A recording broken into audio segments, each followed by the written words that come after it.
recording on that. I got some music queued up. Damn, Rudy. We got history in the building. Welcome to the Bout Whatever podcast. My brother. I got a special connection with killers, baby. Legendary who? I had to switch it Let 'em know up. who it is. Yeah, I had to fix it up. Hold on, we gotta let him hear you. Yeah, it's Joffy in the building. All right, here we go. On a mission, man. Yeah, I had to play got some a of this, bigger man, so plan. give everybody a Some little shit intro to get who we got. lit. They say that I'm humble, but Meanwhile, I'm really let's open out this of bottle real pocket. quick. Had to spin it, now I got Let's it. Had do to that. flip it and re-rock it. Yeah, we about to profit. I'm a prophet in my project shit. Told me get the money and they coming with the rocket shit. I just left from Houston. Yo, That's Wiz myself, directed I'm this, a right? fly next. Yeah, Wiz, You don't want yup. no beef that take Hit a up lot Wiz of for the time to video. digest. Yes, sir. Take like 30 years before we ever see some progress. You know it be hard trying to make it without Pyrex. Bitches soft white, trying to fuck you cause you up next. They say they don't like me, but they love me in the subtext. Catch me with the travelers, I'm chilling with the farmers. I got love for all my shooters, made a promise to they mama shit. I've been working harder when recording out in Florida, yeah. You know I'm with Heaven, I'm with Leah out in Georgia, yeah. Used to feel ashamed that we ain't have it, but I called up, no, I'm not no killer, not no dealer, I'm reporter, yeah. Niggas want me on they track, but they cannot afford us. I'm aligned with all the ballers. Yo, and my Ballet, time sponsor getting my straight. bro. I'm on mountains and I'm scared because the type of shit they told us. If you make it and you black, that they gon' take it any moment. I'm a man, I'm heroic, plus my flow like body lotion. I've been high, but I've been focused. All right, let's get into it, man. Let's get into it. Yo, Yes, History, sir. welcome to the show, bro. Let's go, bro.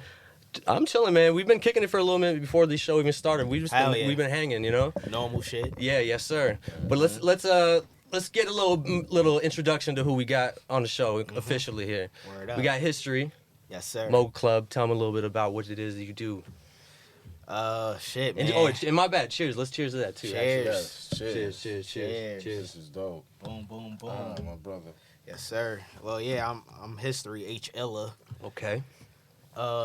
Shit, man, I do everything, I guess. Like my big bro Jungle would say, Mr. Yeah. Everything. All right. Know? I'm like Mr. Everything Jr. Yeah. Well, I met you as just the rapper. I think. Yeah. Right? Maybe. Well, you were probably producing, but I think I only Producer. knew you as a rapper because I remember. At the time you met me, I decided I wanted to be the better rapper than anybody that I was around. So that's why you knew me as a rapper. But I was a producer too. Yeah. So I'm saying, yeah, we know what made me say that is fun fact. We talked about it on Wiz's episode. I don't know. You remember that party that was like deep in Bushwick in those warehouses? Yeah. Yeah, you remember that shit back in the day? Hell yeah. And Wiz and I pretended we were security and like I trying to remember check that. people. Yeah, I right. was there. I I remember. Yeah. I don't know if you were there at the moment when we were doing that, but No, I remember you were at the party. No, I was definitely there right next, because at that point, me and Wiz would always be if Wiz was doing anything, History was right there, and especially when Wiz was doing the asshole stuff like that. Yeah. And I think we was smoking weed in the location that we weren't supposed to. Probably, And I it think was- a lot of that was going on. It was us three, and people were walking, trying to get to the event in the location that we were at, but they was in the wrong section. Yeah, And y'all was just playing a prank on them. yeah. Like, We got drinks in our hand, bro. yeah. Like Just, it was it's going a crazy. good time. Yeah. gotta go over here. But what that brought me to is I remember leaving the party that night and you gave me a CD. And then I forgot what it was, but I can't remember the name of it, but I want to say it's like, it had like collage on it. It was like kind of like collage, the album cover. So I actually gave you the CD the night of the Cypher League party, actually. Yeah. That was two separate parties. Oh shit, was that the night I was with DJing for IOD, right? Yeah, that was the night Word. I gave you the CD. Word. Cause I was like, this guy's a DJ. He looks cool. He dresses nice. Like he looks like he's gonna be somebody in life. But cause I was never the type of person to be like, yo, listen to my music. Yeah. Specifically, like I always had an eye for like people who look like they're like tastemakers and stuff. So I was like, this is the type of person I want listening to my music. Well, I appreciate that. Yeah, that shit was fun, man. Those were the days, bro. People don't know about that shit. I mean, I know I met you a little later on. Now you probably might have been around in a lot of these things, Definitely. we just probably didn't. We just never like crossed names and shit. But yeah, man, those were the times, bro. The Cypher League days. Mm-hmm. Remember that? Hell yeah. Yeah. They was killing it. Yeah, and man. I caught when catching it on Facebook. Yeah. Like, these my bros. I see every time we link every here and there. Yeah. But I caught this one cipher that Critical killed. I was like, wow. Is that that's the infamous Yeah. Brooklyn cipher, right? Yeah, the Best of Brooklyn joint. Best of Brooklyn joint. Yeah, 2012 Yep. specifically. I remember that. He was killing that shit. That was like right around the time when I met all you guys, when I was doing Who's on Deck. Yeah. That was like a special time in New York. A lot of things was going on. It would have been even more special if I didn't never go to college, because I would have been out here in the city to help facilitate things while everybody was young and the energy was right and everybody was just ready to do things. Yeah.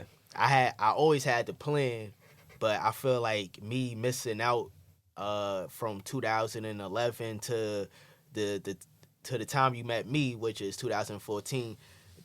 Like those years, I was just stuck on kind of being a producer. I'm just getting to college in my dorm room, just getting my shit right. Like really, just graduated high school, just now becoming the type of artist that I always wanted to be, and people actually see me as an artist now. Like, cause I always been doing it. He know, like, that's why he here, so he could be like, so niggas know, I'm not lying and shit. But yeah, since nobody was doing it, you know, I was like the first nigga to be doing this shit around my friend group, and it was like a weird thing. Like, you trying to rap, like all the rappers we knew was on TV and shit, so it wasn't like how it is today where everybody in the hood rap and you could see somebody in the neighborhood pop off on YouTube. But I always had that was always the plan. It was like, yo, we could make it from right here. Word. Well, walk me through that process, because like I know you've been producing for a long time, but when did that actually officially start becoming like a thing in your life? How did that even come about? Was somebody in your life, like you have people in your life that were involved in music beforehand, or what? Yeah, so my stepfather was actually an artist, manager, and just many things.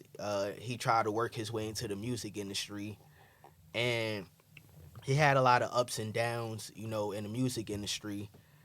But since I was about 7 years old, he would always have me around, like, in the studio. So I'll be in the studios at, like, 8 years old with, like, Dane the Dane and, like, you know, just different legends, just sitting there, you know, watching, looking at them, like, they telling me, they giving me the video game to play and stuff, but I'm so fascinated at what's going on. Yeah, that's crazy. Like, that's probably intense to be, you know, in a studio at like 7 years old, like around some real shit like that. And, in Crown Heights. In Crown Heights, yeah. You know, like, I mean, I don't know too much about the past history of Brooklyn when you were the time you were 7, but I can imagine that there was some things going on. Yeah. You know what I mean?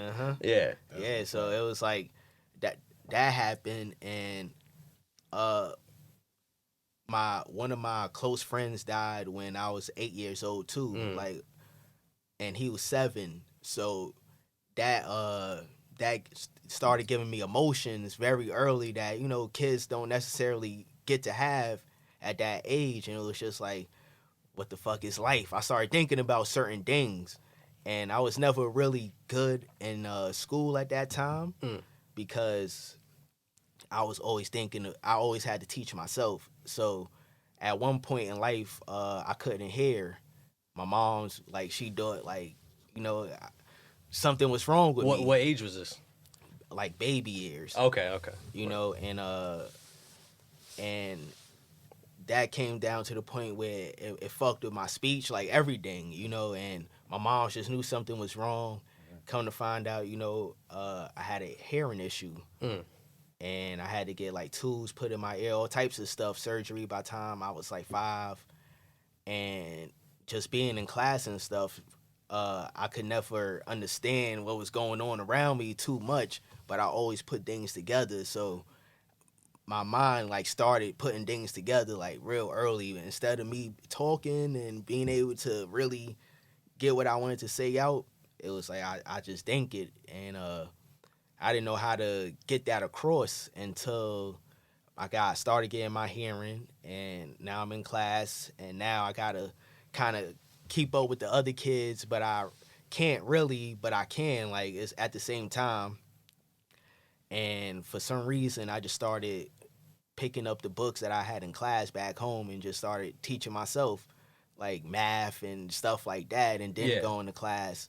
So, by the time like I got to a certain age, all of this stuff done happened to me. Like it's just like a crazy life. Yeah, by time. while all that was while that period in your life was going on, where you were struggling with like the hearing and stuff, was that like a situation that you not only dealt with personally, but you also probably had to deal with 7-year-old like young kids? Yeah, it was like definitely got made fun of, but at the same time, my father had me as like one of the flyest people. Word. Yeah. When I was when I was a young kid, up until a certain point. That's the other thing. Up until a certain point, I was like one of the flyest, probably the flyest person in the neighborhood.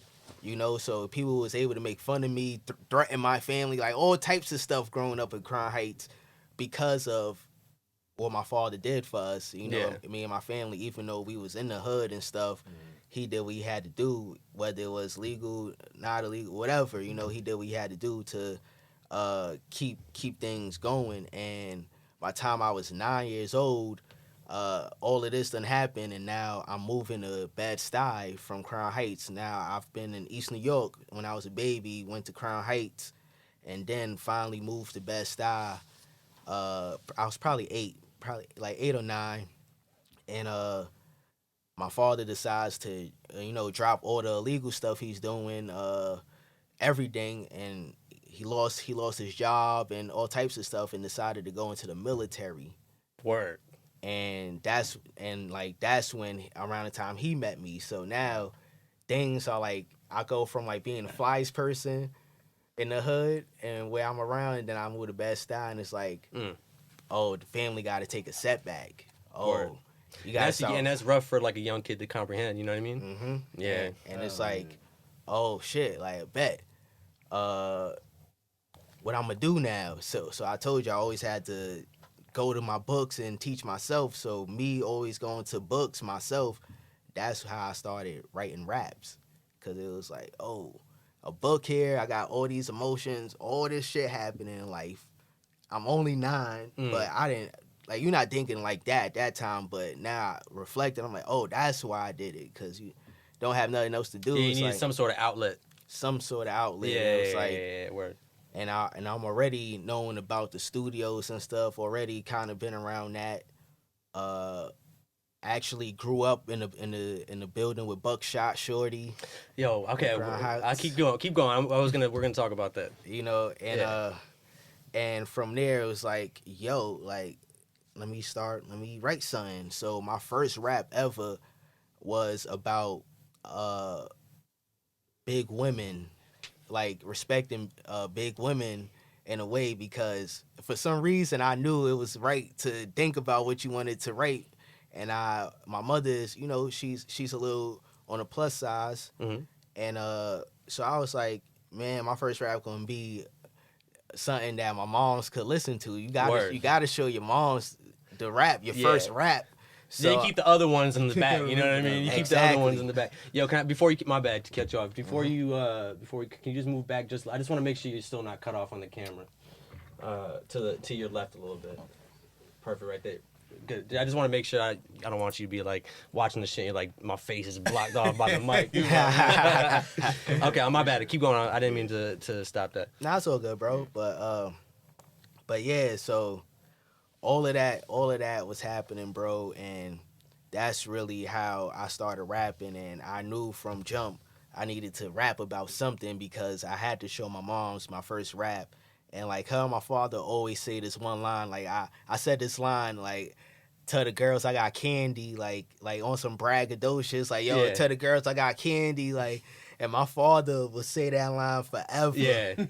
But me, it's funny because that's the only line they remember. I remember everything else around it, where it's like the thought process, like, yo, I gotta show this to my mother, so I'm gonna write a song dedicated to the beauty of the big women, Yeah, word. And at the same time, I said, tell the girls I got candy in the rap. So that's how I knew since then, like, I was on some, like, playing around shit.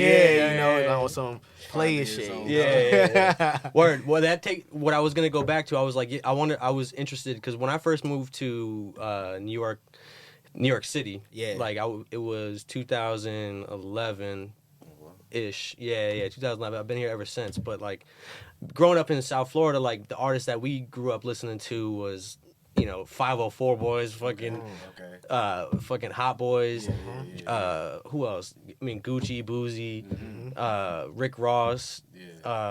Even going back into the days like Two Live Crew is like the shit, like the old Miami Bounce shit. Like that's a fact. That's the sound. That was the JT sound. Money, JT Money. I don't know if you're familiar with Poison Clan. Like that's a whole other thing. Yeah, bro. Like wild shit, right? And I knew about like the basics of New York rap, like the Nas's, the Jay-Z's, the Biggies, But then I moved into my first apartment on Ocean Parkway and Cortelli Road. Okay. Yeah. And the dude that lived below me was like a local. He grew up here or whatever, and he lived with like his girl. And him and I ended up like talking one day because we found out each other smoked. So we would smoke and play PlayStation in my crib or whatever. And he would put me on to like all the rappers, and I guess onto like the old New York rappers. And I guess like on Cortelli is where like Shine and Red Cafe are from, like that block. And he was like telling me, and he like brought me into like I linked up with him or whatever. I used to get him weed from like one of my guys or whatever sometimes. He brought me into like a basement in one of the buildings. He was like, this is the building Shine's from. They were smoking with like mad dudes, bro.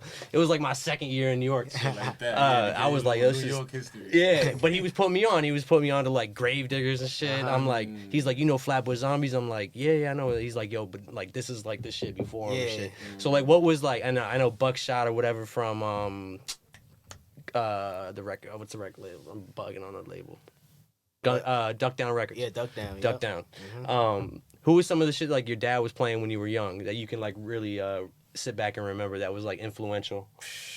Shoot, my pops, he was the type of that's the other thing that helped me out too, because my father was always the type of person to listen to everything. Yeah, like he was the only East Coast person bumping Tupac in the middle of the East Coast West Coast war. He's bumping NWA, all of that. Like while I'm in my mother's stomach playing me NWA, like stuff like that. So by the time I was 4 years old, my father would just put me in. He had a big ass sound system. He was the guy on the block that would bring out the sound system in the middle of Crown Heights and play music out loud. Hook that shit up to like a battery, car battery on straight from the window. He shit! Put the wire through the window. The speakers would be right there. And everybody from blocks and blocks away could hear the music that my father was playing. Like that's why he was like most hated out there, because he was just doing him from East New York. Yeah, he from East New York, going crazy in Crown Heights. So he had a lot of hate for him out there, but he always held his own and people respected him. Yeah, man. That type of stuff is dope, man. Like that's why I love New York. I used to live on Woodbine and Central, which is like kind of down in that block. But I used to have a dude in my block that lived there his whole life, and he used to do that every Sunday, bro. He'd be playing like mad, like a lot of soul music, like maybe some 112 he might add in there, you know what I mean? Like, but it's more like oldies and shit. But he would just have a speaker on his front porch, big ass speaker, bro, early as hell. And I was like, it was great, man. It was like nice kind of to wake up to it, because it was like real calming music, you know? Sunday. His dog, his old ass pit bull is like just laying out there on the top floor, going like crazy, just chilling, man. That New York is an interesting place, man. You can't explain it. I was talking to him about this before. All my homies back in Florida, like I'll try and tell them, I'll be like, bro, New York is way better than Florida, bro. Like, it's way better than Florida, bro. I'm telling you, like. I ain't gonna say that because I like going to Florida. It's just too much. It's just like, and much more. Yo, I'm just saying, like, I and no disrespect to all my boys back in Florida. I'm just saying, I know we've had this conversation, so I'm gonna have it with my boys here, right? My thing is just like, yo, I grew up in Florida, whatever, most of my life, and then I came to New York or whatever, and then after I was here for 5 years, and then I went back. I lived on South Beach for like 6 months, then I moved downtown. You ever been to Miami?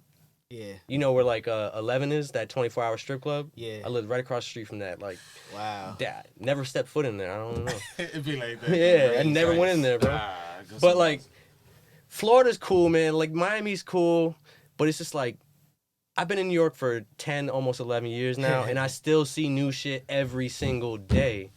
That's I'm trying it. to tell you, Within it's like the 2 city months that of living never on sleeps. South Beach, bro, like where people would fucking kill to live, bro.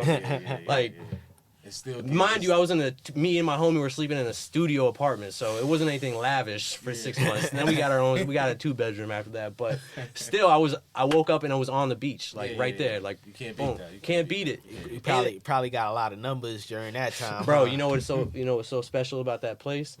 They got like the boardwalk that stretches all the beach, but what they do have is like, you've been to Cali, I don't know if you've been to Venice or whatever, where they have that Muscle Beach where everybody works out and shit. Yeah, hell yeah. They have that on the beach, like in the sand though. It's in the sand though, so you can work out barefoot. Yeah, And like, it's just mad people out there doing calisthenics. It's all calisthenics and shit. And it's just like, it's South Beach, so it's all tourists, bro. Like hot ass chicks, bro.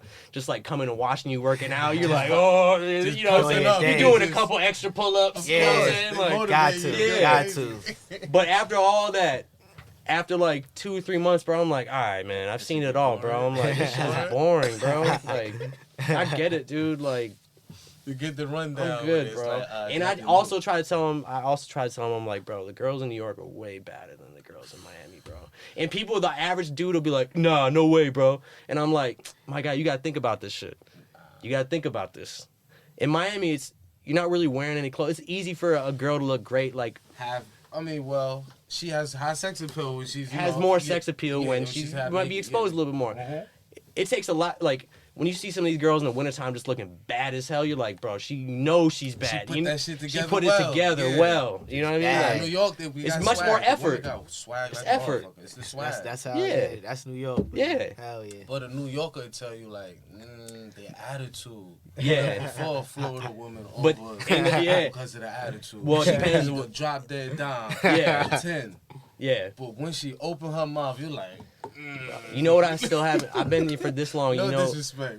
you know a girl I haven't dated yet since I've been in New York? A chick from the Bronx. I need to date a chick from the Bronx, bro. I haven't. I dated chicks that I don't know if you want to. to. The Bronx, but I not think I need official to, bro. Bronx. I don't know. You might be Yes, asking a for too straight up much. Dominican or Spanish. Yeah, I think I need to move to like Washington Heights or Yes. something. I think that'll do me now really you well. gotta do is just party know. up there. You want, La feel free to Marina. tip. Feel free to pour up more. Yeah, it's on. We got another, I don't know. You know they be rapping K-Flock all day. Oh yeah. Pour up what you guys K-Flock, like. you know them. You gonna be Speaking hearing of- nothing but drill music. You Well, hear the Bronx girl. speaking of K Think Flock, about it. Then Cardi B, they still they on that same boat. get some of Go that crazy. foam out of there. Speaking of K Flock, though, let's talk about some of your producer stuff because I know you've been posting a lot of like drill shit. I know you've been. So tell me about that because I know you've been posting a lot of like the drill rappers on your page. So I assume you got a kind of hand in some of those beats or some of that, you know. So for the most part, yeah, it's like for some artists, it's that is the whether it's helping them with a beat or giving them an idea or whatever. Like I said, you know, it's everything. Like it could be just an artist that I met and that I just rock with, and you know, like I just showing them love and shit. Just support them, and they, you know, they support me, and they see me as somebody that Uncle History. Yeah, exactly. You know, like I kind of became like a staple. Like if you get shared by history, like Yeah. you probably gonna pop off type shit. Yeah, you know, so it's like, so I kind of feel like damn, you know, I gotta keep it going. I gotta keep whatever I like. I just gotta share it, no matter if I got a hand in it or what. Like it's just like, oh, I like this. This is my, this is what I'm, you know, this is my platform. Because in a few years from now, you know, I plan to actually have a real platform to introduce new artists to the world, like every day, you know, and they actually work like every time, you know. And I know, and I see you always talking about that. You always talk about like I'm on some Diddy shit. Mm-hmm. I could see it, bro. I could see it. You get like by not how I've known, like how long I've known you, and you've known him even longer. Right. Like I see you, like how these young dudes like Jax and all them are probably how you think like they call me Uncle History or whatever. Like you just got the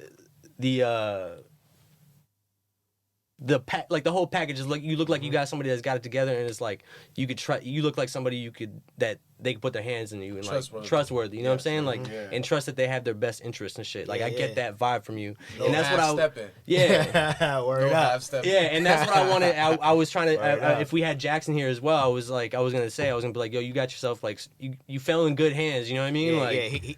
It's funny because he know the other day, just yesterday.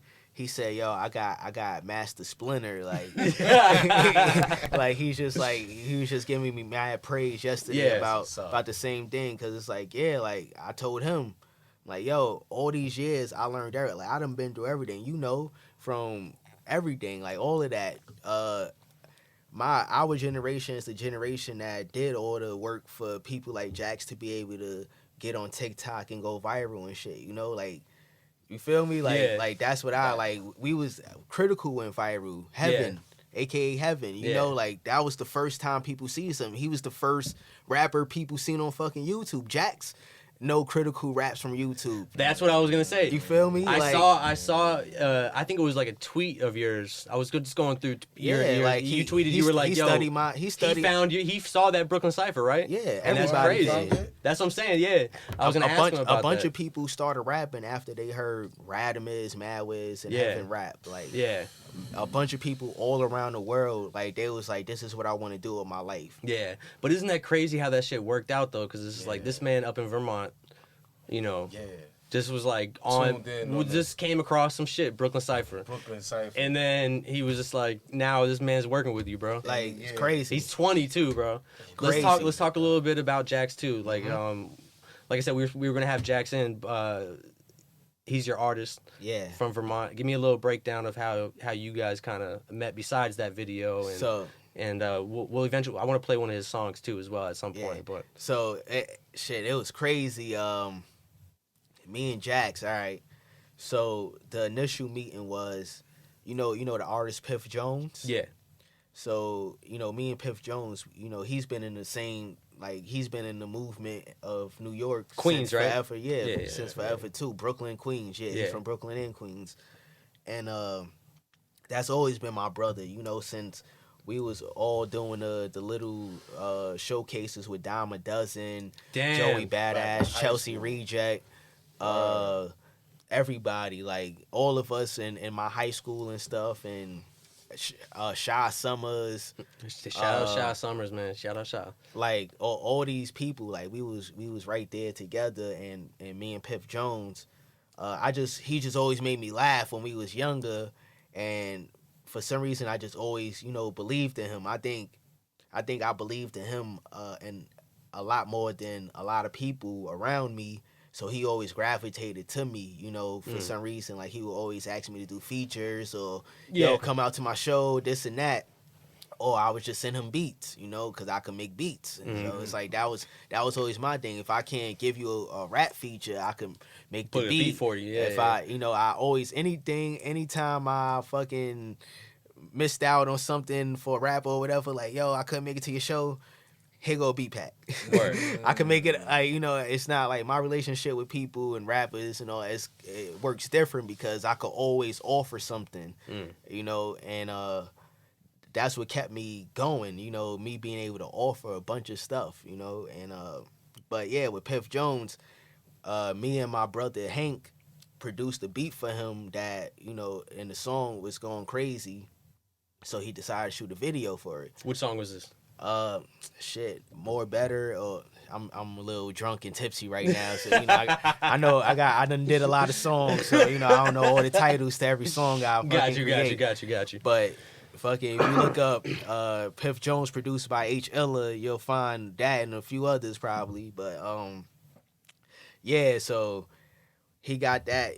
I think it's More Better though. He had the song and he decided to shoot the video in Brooklyn, where he's originally from, and like that's the neighborhood I'm in. So so he comes to the neighborhood and shoot the video, and Jax is there, but he's there with Kelly because Kelly is shooting the video. So this is Jax. This is his boy. He's just there because his boy's shooting the video. Gotcha. Exactly. But he's coming to figure out how the fuck can I make it? Word. He's trying to make some connections. Yeah, I got you.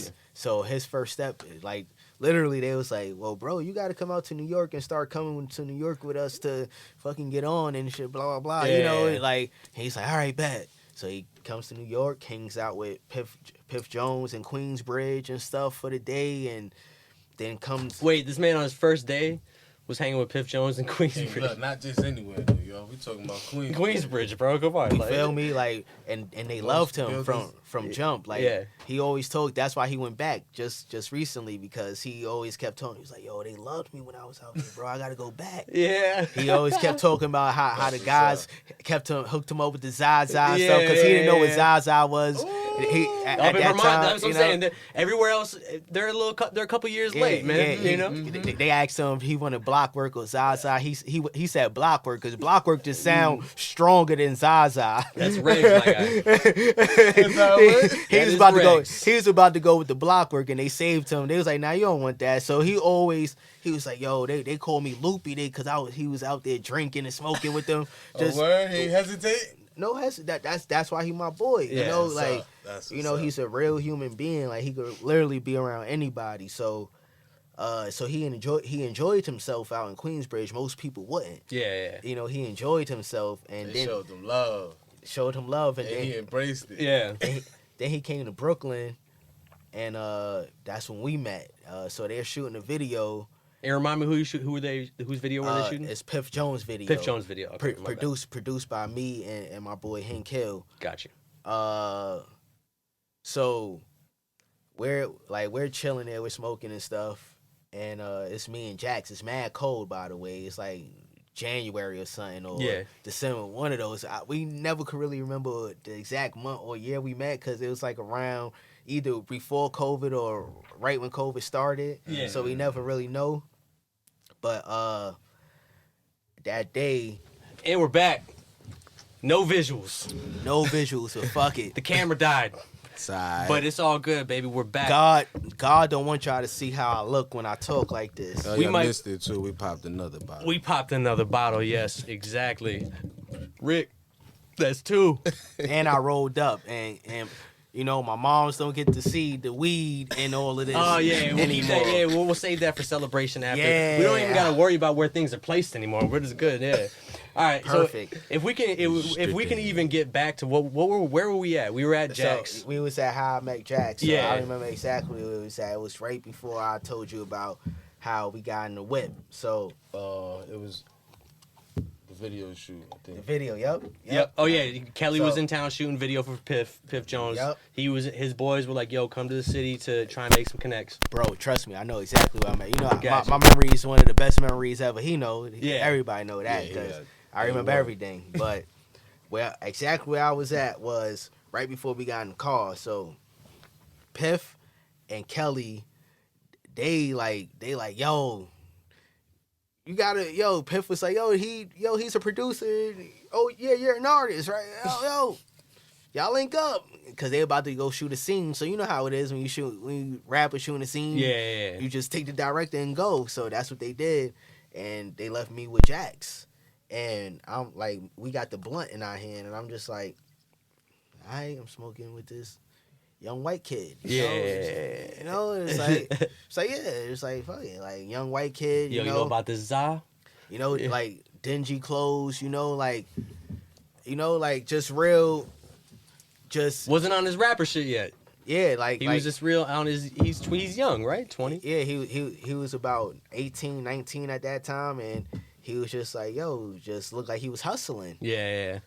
So he looked like he was part of the camera team. So I'm like, all right, cool. So I'm smoking with him.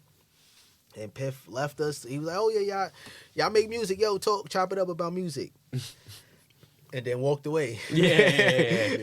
Y'all do the magic. Yeah. I put y'all together. But Piff knew what he was doing, because Piff know who I am. Like, so when he, like, I think it clicked in his mind at that time, because he just turned around and he was like, Jackson History standing next to each other smoking? Yo, y'all talk. Let me go shoot this video. Yeah. Grab Kelly. So we started talking, and as we started talking, he's like, yo, you make beats, bro? For how much? I'll pay you whatever. Yeah.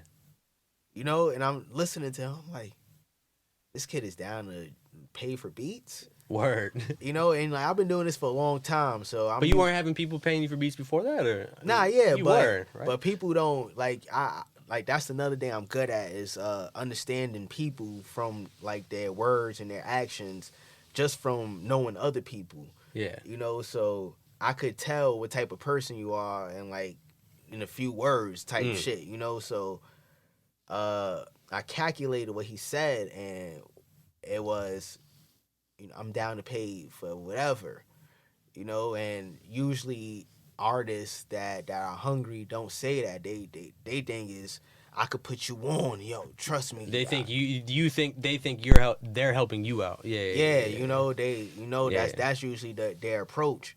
But he was like, yo, like he just it felt like he was just trying to figure it out. Yeah. And I like that. And but the thing he didn't know, a week before I prayed to God, I was like, yo, God, I was like, cause by this time I done worked with a plethora of artists, you know, in all different types of ways, and I was just tired of how artists moved, and I was just tired of the tired old artists and shit. I was just tired of just New York shit. Like I was just like, yo, I'm just ready to work with great artists who's fucking actually great, not just somebody who's in their head. I'm fucking great. I'm, you know, like I wanted somebody who like I could really be like, yo, this person is a fucking magnificent person. I prayed to God literally a week before I met him, so he didn't know that I did that prayer. I probably was on like a shroom trip or something when I did that prayer too, you know. So this is actually one of the engineers that I'm trying to link up with Jax. He's calling me. I actually put him on. Yo, bro, I'm in the middle of like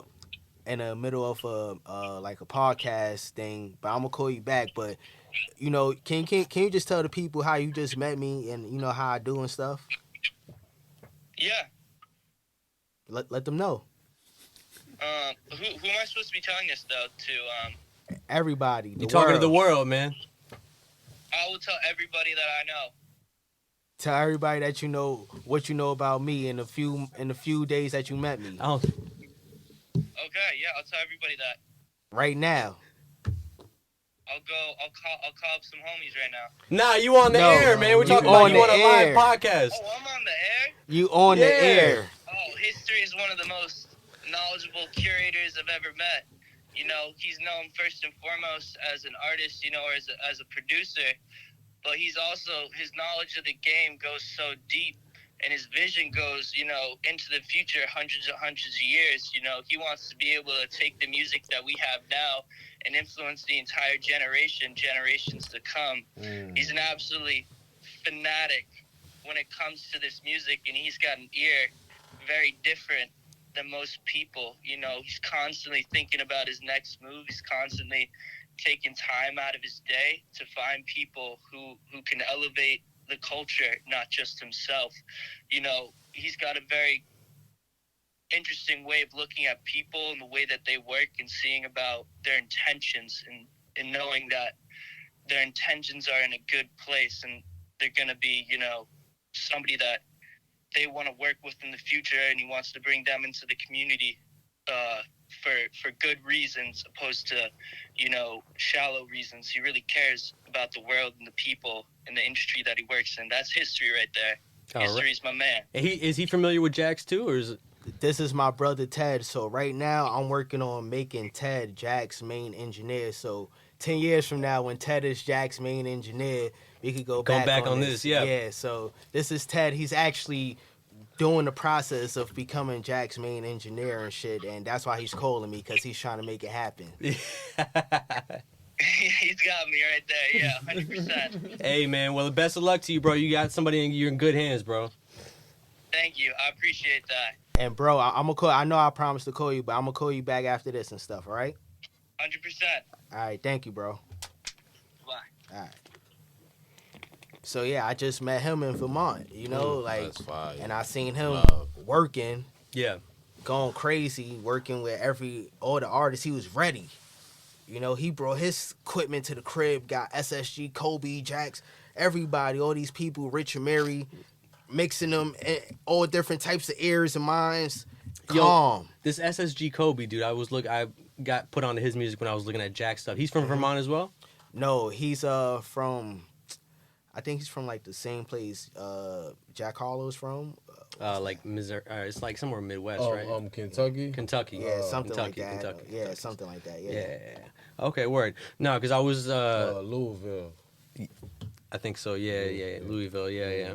I was gonna bring that up. I was gonna talk about like because I did watch some of Love Kelly's shit or whatever, and he put together like a Vermont cipher of like all these rappers and shit, and I was like gonna pick Jax his brain. was in it. You seen Jax that one? was in one of them. Yeah. Yeah, Jax was in one of them, and then there was like a real like home video style one that I saw Jackson. He was just rocking like a white tee. No, he didn't. I don't think he had a hat on. He was just rapping. Just rapping.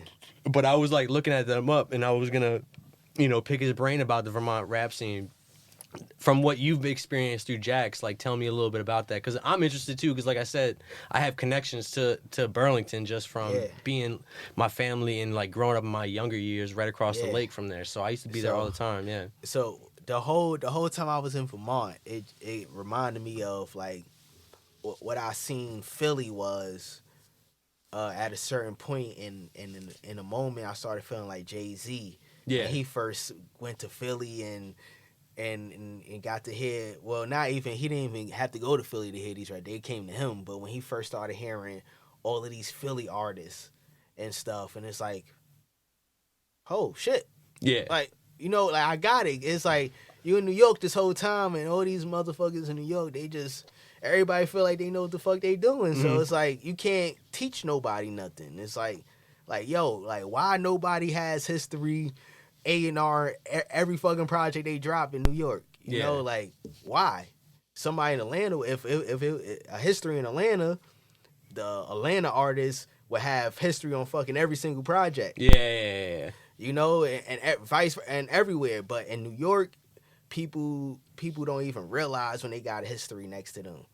They just let people like me just be around them and then go and just go, and then they be like, "Fuck, I knew him." That's all you hear in New York. The story, the Red Cafe story. Yeah, he was in my camp first. All of that. Yeah. That's all you hear in New York. They never realize greatness.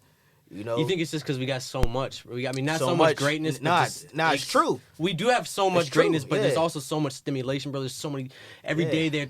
If you're like an artist and you're like really trying to push yourself, every day you're trying to meet somebody. You know what I mean? Exactly. It's just like you meet so many people. Exactly. And that's why it's hard. But it's hard to decipher. It's like, yo, this person will work best for me? You know what I mean? Exactly. Or I'm at this event and this dude's like in my ear telling me how I should work with him, or you know what I mean? Bro, trust me, I worked with plenty of artists before Jax, and plenty of them like kind of like was like fell back on some just because they wasn't ready to work how I was. Yeah.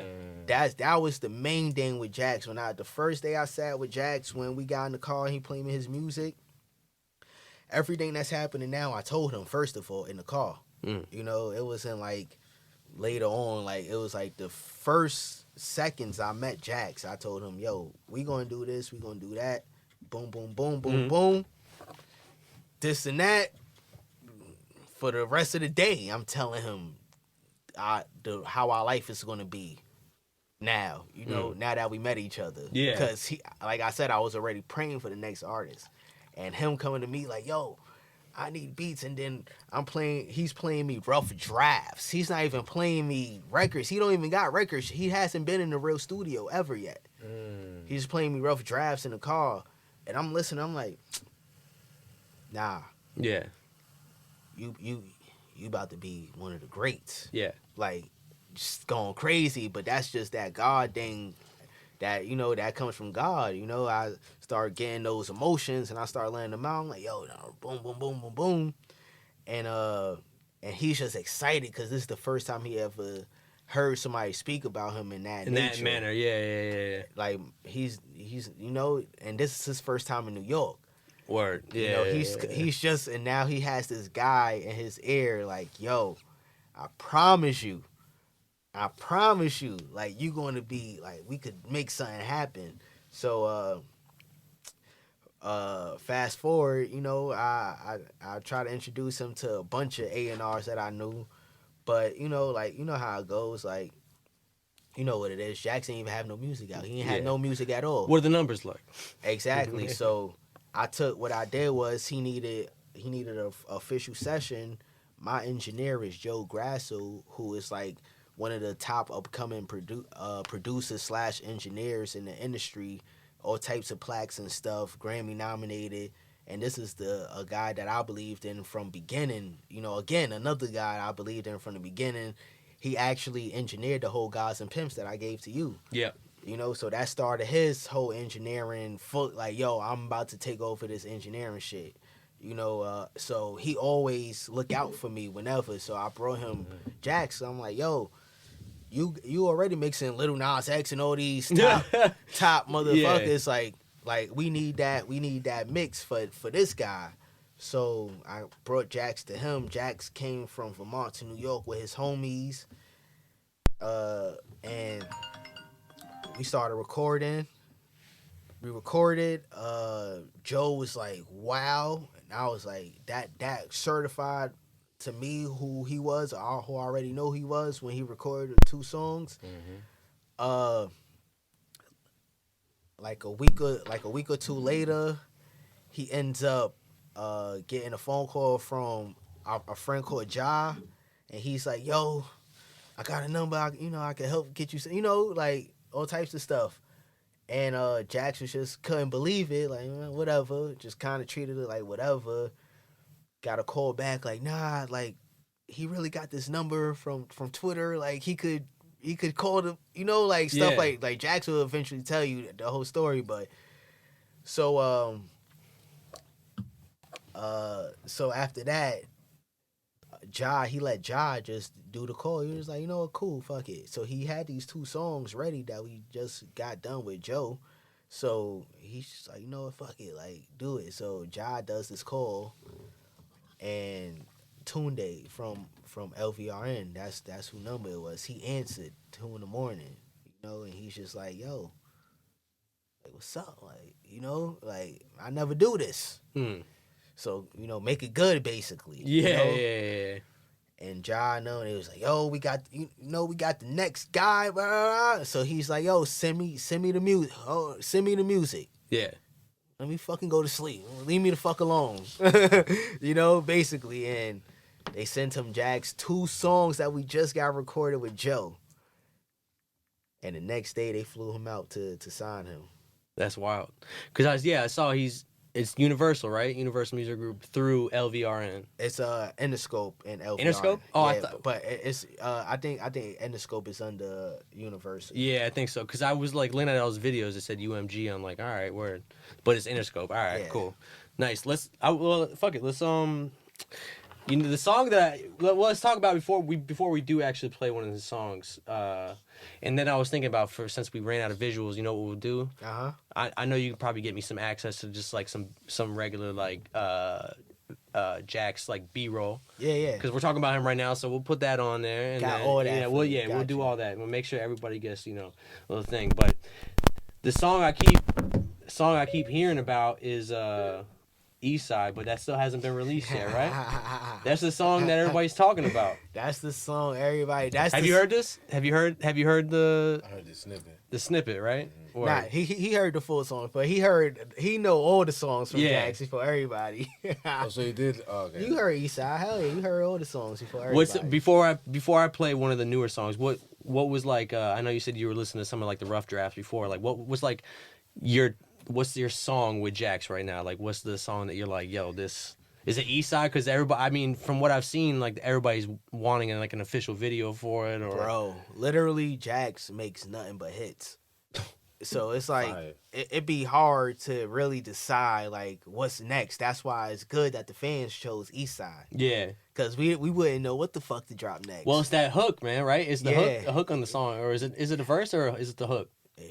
Whatever it is, what it is. It's the vibe, it's the vibe, you know. And really, it's just the fact that he was the footage that went viral. He was so authentic with it. It just grabbed people. Yeah. And so To me, honestly, yeah, I told him like 3 times, 5 times, 100 times, yo, East Side is the one. So we gonna see when it drop, you know. All right. Well, this is a song that I this is the first video when I searched his name. This is the video that came up. This is the Play Dumb video. Yes, hopefully we got approval. UMG. Just let it slide, bro. Just let it slide. It's his manager right here, man. Come on. Nah, he usually will probably get like a notification. Usually that's how it works. It's how it worked with Aaron Cohen when I had him on. Like he just had to approve it. Yeah, that's it. But this is Play Dumb by North Ave Jax, straight out of Vermont, Burlington, Vermont. Church Street.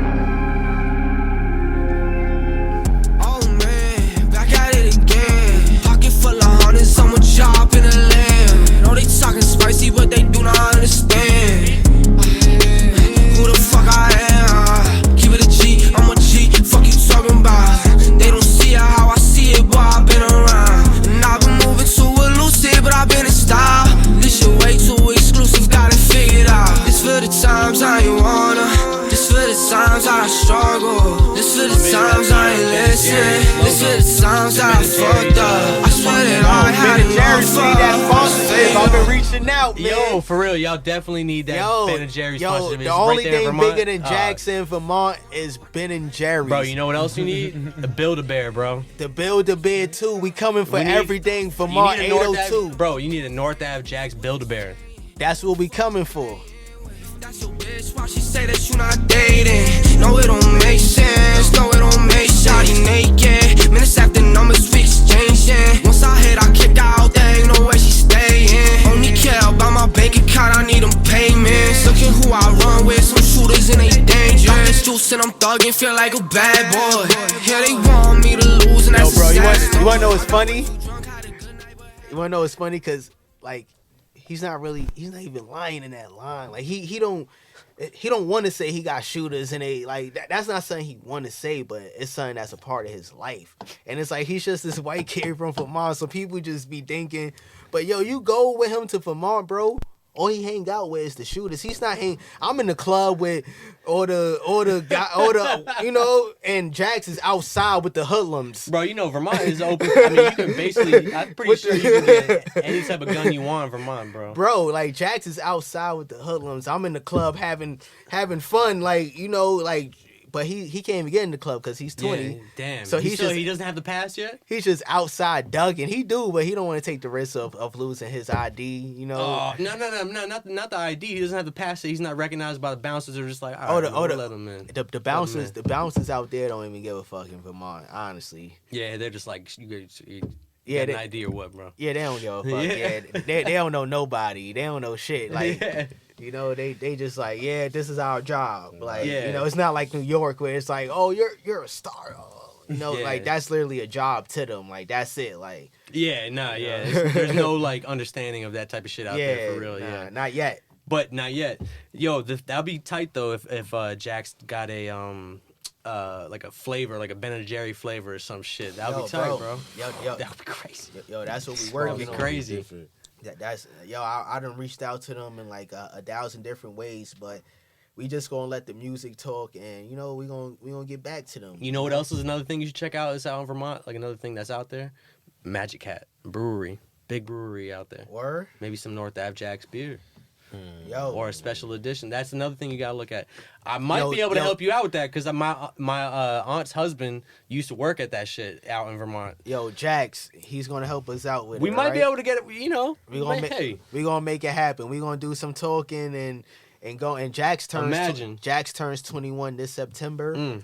So he'll be able to do anything that involves liquor. Do a fucking show at Magic Hat Brewery, bro. Exactly, and get everybody drunk. What? Yeah, crazy. I do wanna. Now that we've chatted about Jax a little bit, I do want to talk about. I want to kind of touch base on the drill shit that we were talking about earlier. But like, who are some these upcoming like New York rappers that we should be looking out for? I know everybody knows about the K Flocks and the I mean the Chef G's. He's kind of been already you know. So first of all, put me on to some of these young guys that are coming out.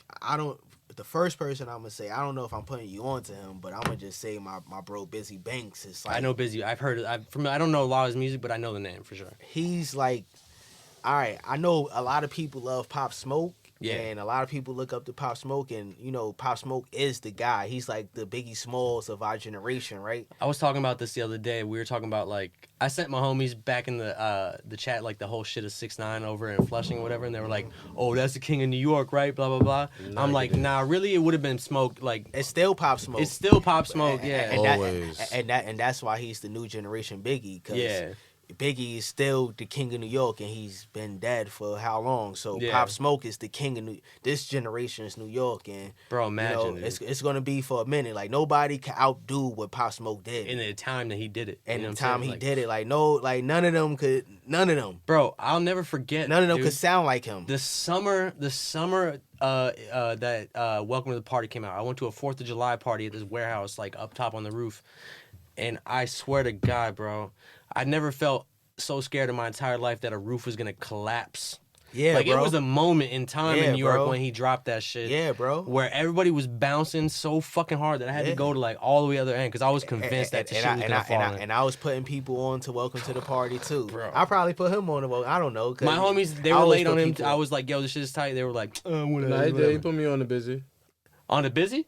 on the busy. I was talking about Welcome to the Party. I don't know if I put you on to that. Nah, boy. I know I put a few people onto that Yeah. one, but busy, definitely busy. I put mad people on the busy, and I ain't get tuned in till he like, nah, this is what I'm promoting right now. Yeah, yo, one of my favorite moments where I introduced somebody to new music. I used to do a blog back in the day, like where I used to just post all new shit or whatever, and or not even all necessarily new shit, just shit that I felt people should hear. You know what I mean?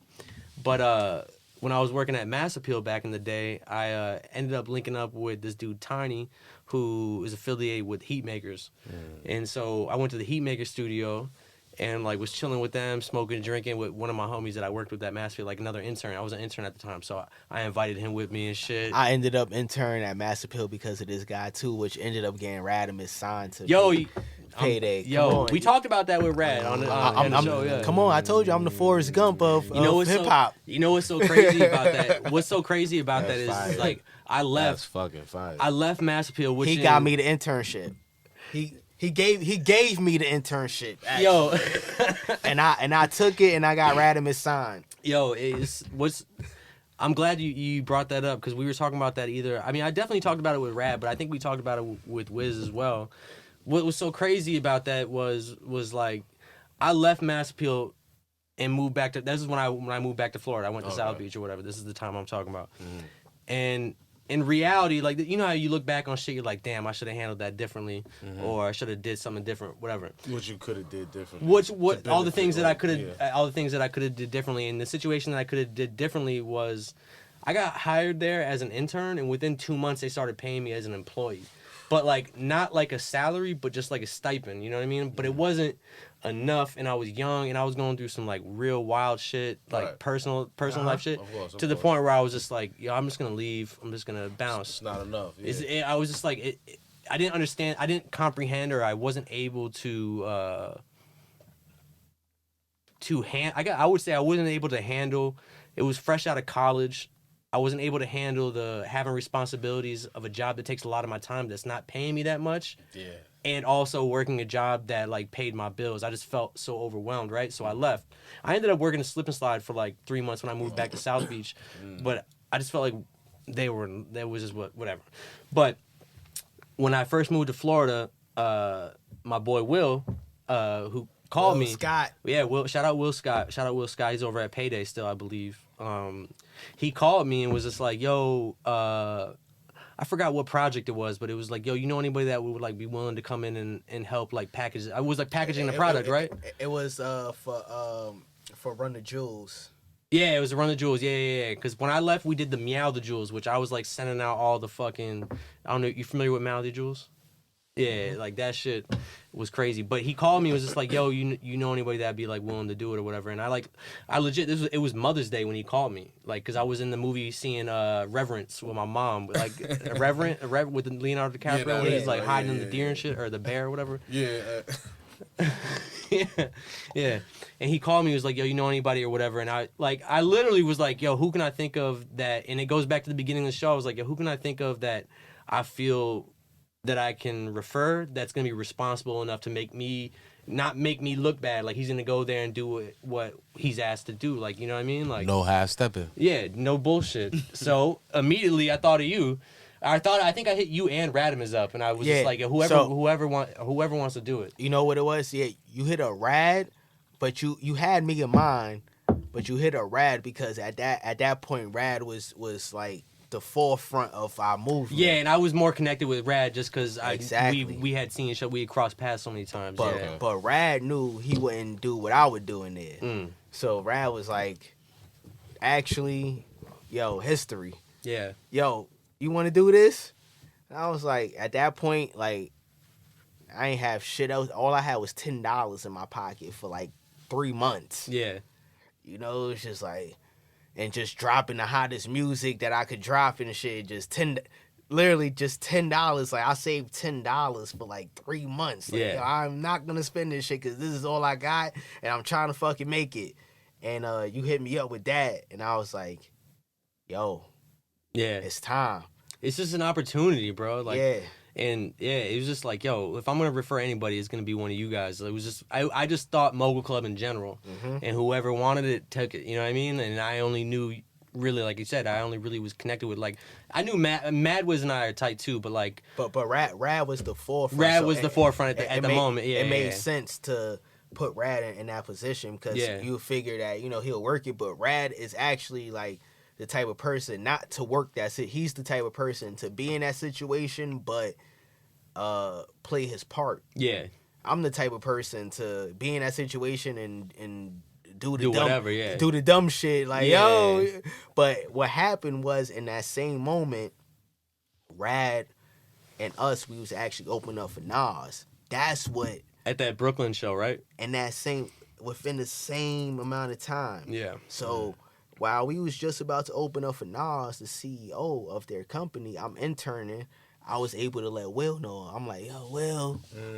Yeah. Like, like after I got comfortable with Will, I'm like, yo, Will, me and my boy that I've been telling you about, we about to open up for Nas, like, I could probably get you a ticket. I knew I couldn't get him no fucking ticket or whatever, but I said that just to make it seem like, I could do something, and that worked. Yeah. Because he remembered the show because I said I could, and then when the time came, yo, can you make it? I could probably get you. I knew I couldn't get him, and I knew he wasn't coming. Yeah. But that's like I said, I understand humans. I know what you're gonna say before you say it. So I'm gonna say something that's gonna help you say whatever you're gonna say, and he couldn't make it, and I already knew that. But yeah. I'm like, yo, it's just like you just showed the effort, like, you know what I'm saying? Yeah, like I'm showing the effort, like, yeah. But that was my way of keeping Will attracted to whatever we was doing, and freaking Will goes to Payday months later after, like I do a couple Dave East events, I get connected with Will. I finally bring Rad through because I'm the guy at the door that's giving everybody the VIP passes. So I give Rad a VIP pass, and I'm like, yo, go in there and fucking get us a deal. Rad goes into this Dave East event, start talking to Will Scott, and they get close. And then months later, Will Scott moved to Payday. Adrian Nunez pulls up Radimus out of nowhere, and Will Scott is just like, I know how to get to that guy. Yeah. What's so cool about that is when I was at Mass Appeal, I used to show Will. It was me at the desks.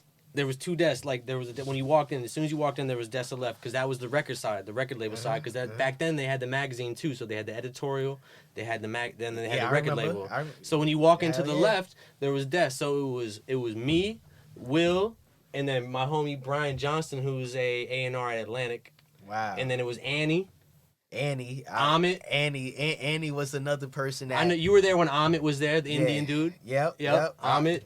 All of them were there. I forgot the black guy that wore a polo every day. Fuck. He used to sit like If this was the desk when you walked into the left, he'd be behind. You had a low head at Master Pill? Huh? Niggas say you had a low head at Master They Pill? did, yeah. Literally, he wore polo every day. Every time I see him. That dude, what's the dude that Thurston Howell used to come in all the time? Yeah. Yeah. And then if you know, when you walk into the right, that's where Watch, what's his shit? Clock, what's his that's where they direct all the videos and shit. Oh yeah. The videos. Jason, forgot what his last shit is, but he directs a lot of like Alchemist videos and all that shit. Oh yeah.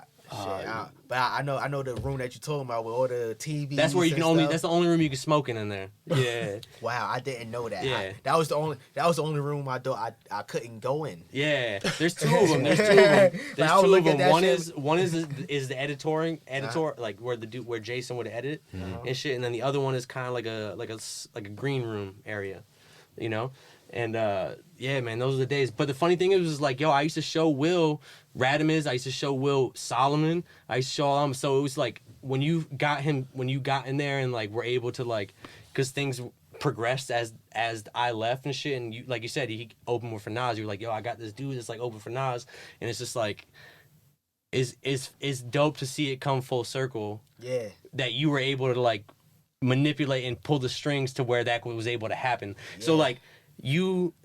It just makes me feel good that it was just like, yo, I picked somebody that you like was a part of that. Yeah. It just makes me feel good that I know that I was a part of it. You know what I'm saying? Like it just that's why you got this interview. You left it in great hands. Yeah. No half stepping. Yeah, it was dope, man. It was cool to see that. And then the fun thing that happened after that, we talked about it on the Radimus episode. I was working at Milk Studios for a while. I was doing like the events there, so I was kind of like helping out with all that shit. And I think it was the night I was DJing. I like worked Joey Badass' album release party, but they also let me DJ like the opening, like in the jam room downstairs. I don't know if you ever been to Milk Studios in the jam room down there. Yeah, like where all the graffiti, like all that shit. All that shit. Free beer, all that. Yeah. So I DJ his like album release party, the opening section, like before when everybody was like arriving and all that, because I had to go back to work. But Radimus, I'll never forget this phone call, bro. He called me at like, I think it was like 1:00 in the morning or whatever. And I'm just like working still. He calls me. I'm like, what the fuck? Like, what was he calling me for? And the first thing he says, like, I literally was like, yo, what's up, bro? He's like, yo, you still trying to work in the music industry?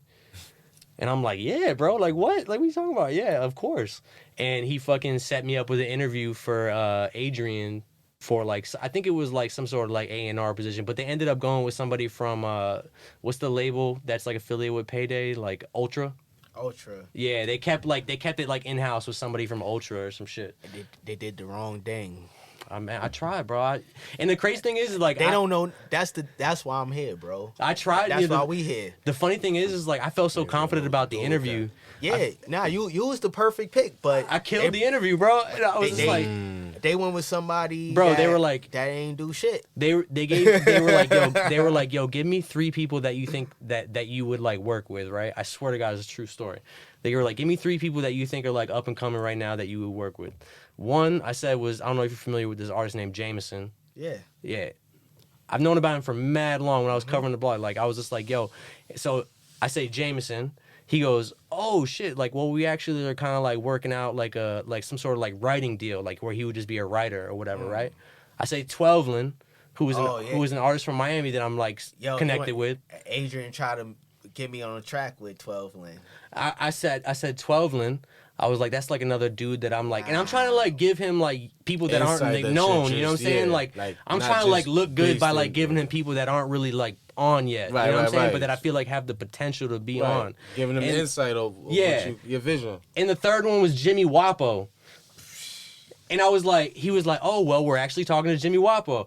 I'm like, bro, like I just gave you 3 people in a row that you like are kind of like thinking about making a deal with. I was like, oh, I nailed this shit. Like I nailed this shit. And I was like, man, I never got the job. I was like, you know why? Because it wasn't Adrian not even there no more. Yeah, no, I heard he's out of there. So it's like it just wasn't meant for you. But maybe now, maybe talk to Will. It could be, yeah. Hit up Will, you know. And like, the problem is I've been kind of like out the game for such a long time. I've been doing my thing, you know. Yeah, I mean, shit, bro. Like you still doing conversations with history. History know all the artists. All you gotta do is hit me up. You know, And well, help you you know, out. the funny thing about this shit is I was having this conversation literally with myself the other day. I was like, yo, like I've struggled with like where I wanted this show to go, and like what the context of the show I wanted it to be. I know it's called Bout whatever, and that literally encompasses whatever. Like we can talk about whatever, and it doesn't conflict with the name of the show, right? Yeah. And like for a long time, I've thought about it. I was like, well, I kind of want to make this like a lifestyle type vibe. Like I've wanted to interview like, you know, like I follow a YouTube channel called Soft White Underbelly with this dude from Cali. You should check this shit out if you're like ever interested in like learning. I've never heard of Soft White Underbelly. Yeah, it's a huge channel, bro. I will definitely It's look a huge that channel. up. So it's this dude from that's Cali, dope. this dude Mark, and he interviews people from the streets. Like he interviews like pimps, prostitutes, like people that lifestyle shit. I probably Something like did that, see an interview or something. It's but it's like one of the. Queen's Flip dude. yeah, we watch shit like that. Nah, all the Queen's Flip. no, Nah, no, no. This We- is like we- some like surfer white dude that like he just like profiles people. Like Wow. and he learns about their childhood, like everything. Okay, It's like more it's in like depth, more in it's depth, it's a okay. very very in depth Okay.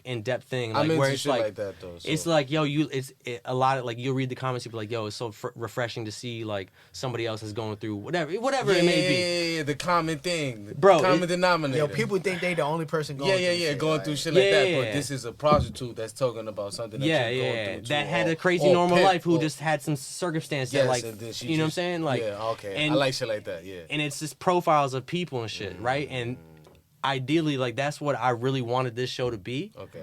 But the problem I keep running into is that like most of my connections, like whenever I'm like, yo, anybody want to come on the show, blah blah blah blah blah, it's always music related. Yeah. And so I'm like, So what you're more in time so to, right? so I'm like, you know, I struggle with. I'm like, damn, do I try to stick to what I wanted it to be at the same time, but I'm not really trying that hard. But it really was easy for me and was good for me is just to be interviewing rappers and artists and Yeah. fucking things. So it's just like, You want to know what's funny? I'm probably your first person. Yeah, I'm an artist and all that stuff, but I got tons of family all around. Like I'm the first human that you got on this shit. You Yeah. know, You like say human. like that's why people fuck with me, because it's like people been knew me since I was a kid. yeah, You know, like I had family all over the place, so I've been everywhere, like twice type shit. You know, especially in New York and all that. You know, just chilling with people, growing up with people. So beyond being a fucking rapper and all that shit, like I'm known just because of my family yeah, And you know, life like- experiences. and Yeah. life experiences. Like people know me just for that. You know, most people who know me that I talk to, they don't know about my latest drop. yeah, They just know that they see me. yeah. He's still progressing. Yeah. They know him for what he knows. So what's up with you? What's up with you? Are you gonna get kind of involved? Are you trying to play a role in this That's my- music shit or That's what? my business partner right here. Man. Okay, that's what I'm saying.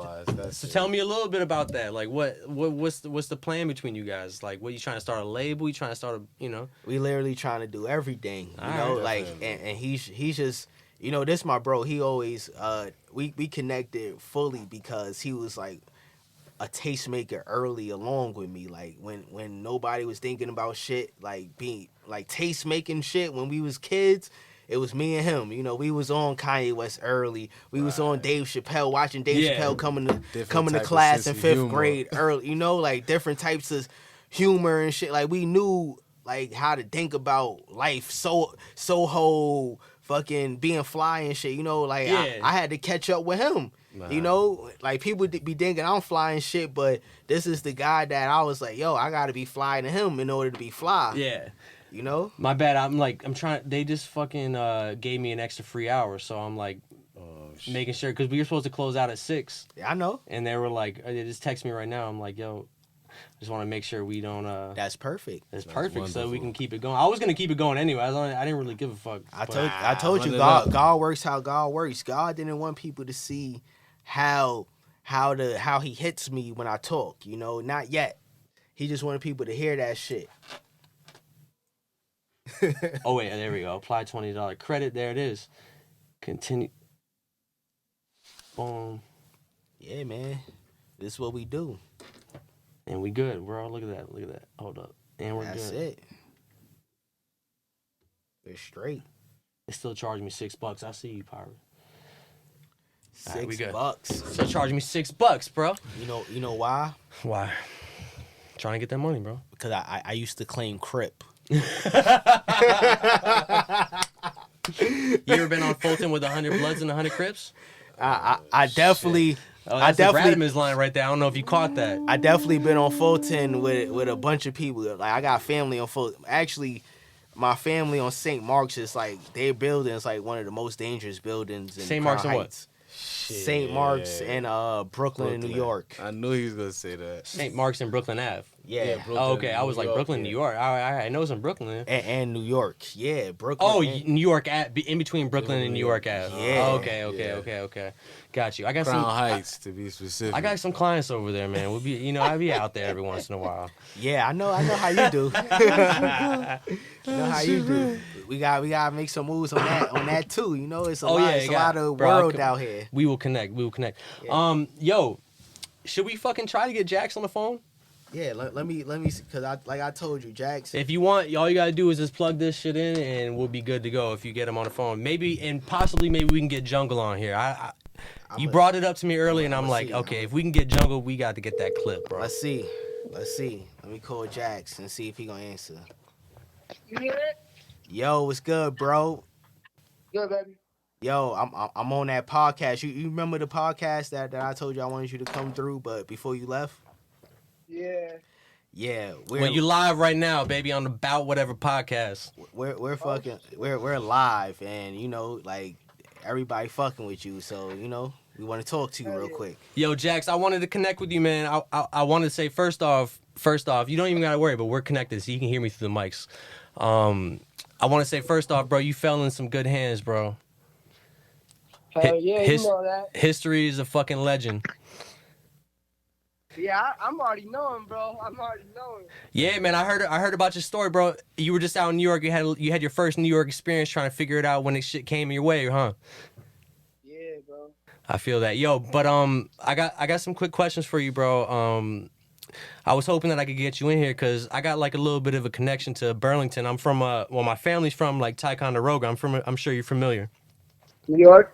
Yeah, it's right over on Lake Champlain, you know? Yeah, for sure. Yeah, you got Lake Champlain. You got Champ, the little Loch Ness monster out there or whatever, right? Yeah, champ. Yeah. Yeah, man, I want to pick your brain, bro. I want to pick your brain. Tell me a little bit about yourself, bro, and tell me about like the Vermont, because like I said, I've been over on Church Street plenty of times, but tell me a little bit about the Vermont scene, bro. Well, my name's Ave Jax. I'm 20 years old. I just started making music 2 years ago, and I am from Burlington, Vermont.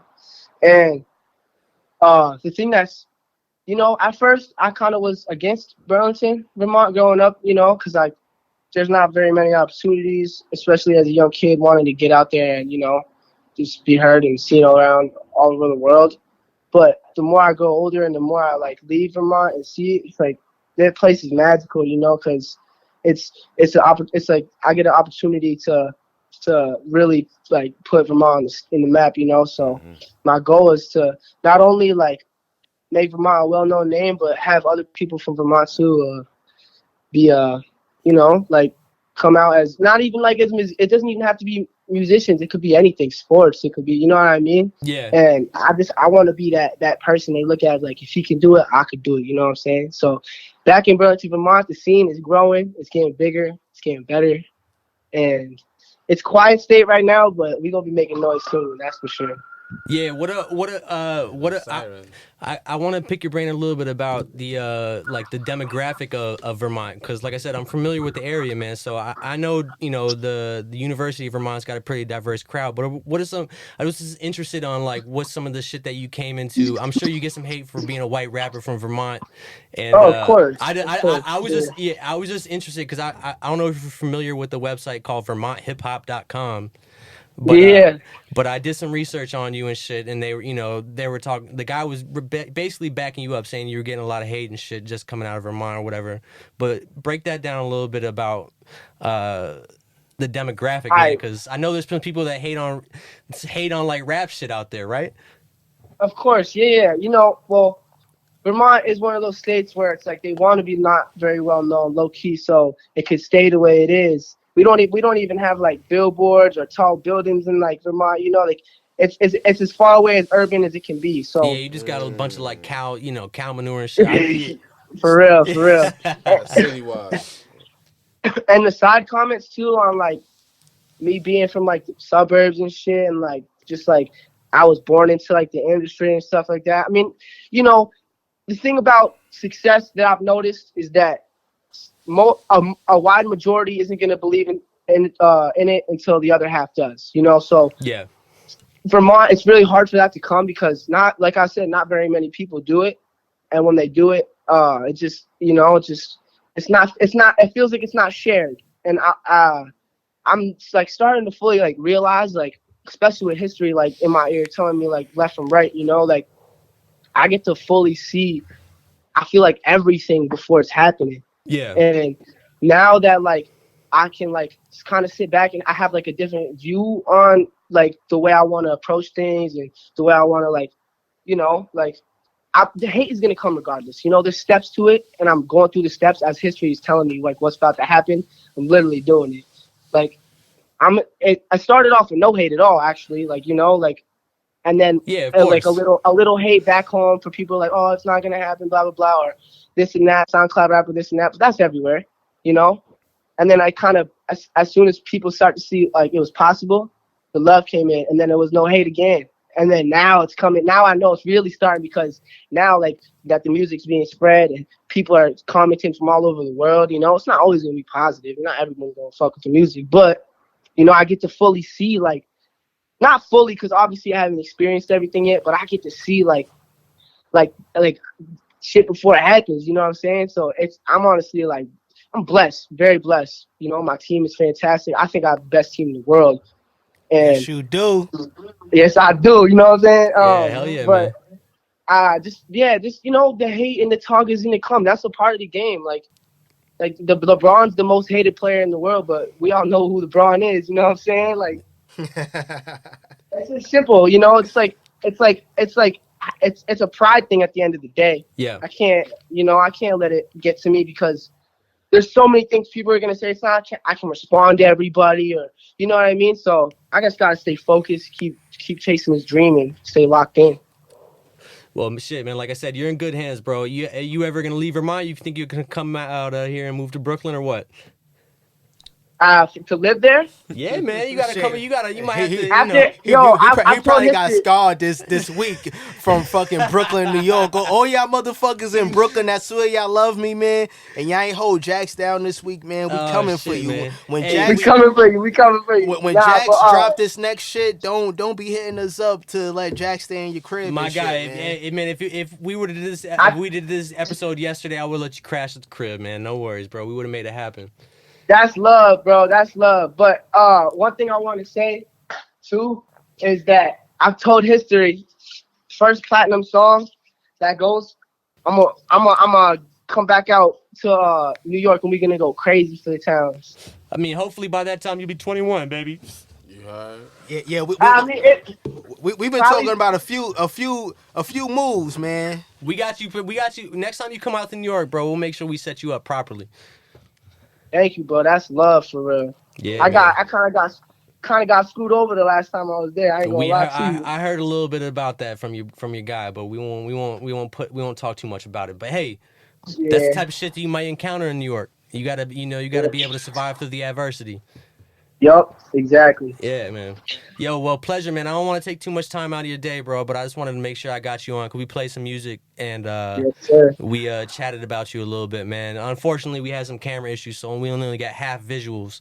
But it's cool. Thank you for hitting me up. Of course, sure. man. Of course. And next time you come out to New York, I'm gonna make sure history lets me know so we can link up and do some shit official or whatever. Hell yeah, bro. Thank you. All right, man. Yo, best of luck to you, bro. Thank you, bro. Yo, bro, love you. I'm gonna talk to you later. All right, bro. Love you too, bro. All right, go crazy on that beat I send you. Yo, Jax got the best drill beat. I'm saying that shit right now. Jax got the best drill beat ever. and his Alright. phone right now, right? And we won't. And I'm walking on it. I'm walking on it. And he's gonna walk on it, and then we're gonna make it happen. And when it comes out, everybody's gonna be like, it's over, like, you know, that's it. Yeah, no more questions after that. No more questions, bro. No more. Yo, and before you get off the phone, we won't make the official announcement, but let everybody know there's some big stuff coming soon. I heard a little bit. I heard something about it. Yeah. There's very big things coming soon. Yeah, man. We're all looking forward to it. And yo, when are you gonna drop that East Side, bro? Come on. Yeah, that's one of the big things that's coming. There's a little surprise coming with Eastside. So. All right. It's coming, man. Yeah. Waiting for it, my the boy. streets is waiting for Eastside. It's coming. And I told Jax, that's what I said is gonna be the one. Yeah. But we gonna see. We gonna see, cause like I told him, bro, you got nothing but hits, so it be hard. But we glad the fans pick Eastside, and we gonna let them rock with it. If the fans say Eastside is the first hit, then let it be the first hit. Fuck it. Exactly. Hey, man, it's only up from here, bro. Best of luck to you, guy.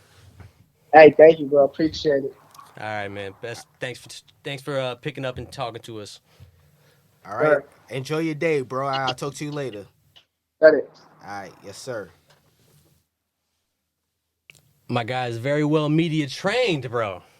He knows how to talk.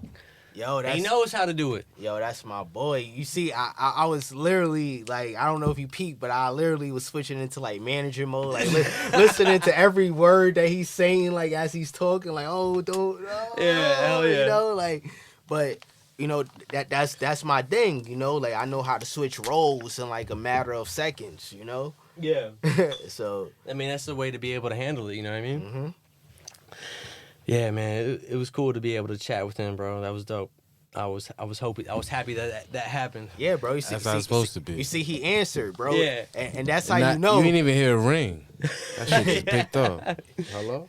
That's how you know we're in the fucking groove that's about to fucking just explode the whole fucking earth. Yeah. And it's organic. While we're here, I hate to be the guy. You think we can get Jungle on the phone? Let me go. We just need to talk to Jungle. I just met him briefly back in the days through Wayno and shit when I was working with Dave East when we dropped that first project. Let me do it. Let's see. Let's see, bro. We 1 for 1 so far. 1 for 1 for so far. This is the first time we've ever called anybody on the show. Oh yeah. You know, we're doing great. You know, Nas just got that Grammy. Oh, Jungle might be out in the West Coast enjoying himself. Yeah, man. Hey, if he's out there, no worries, man. We'll figure it out one day.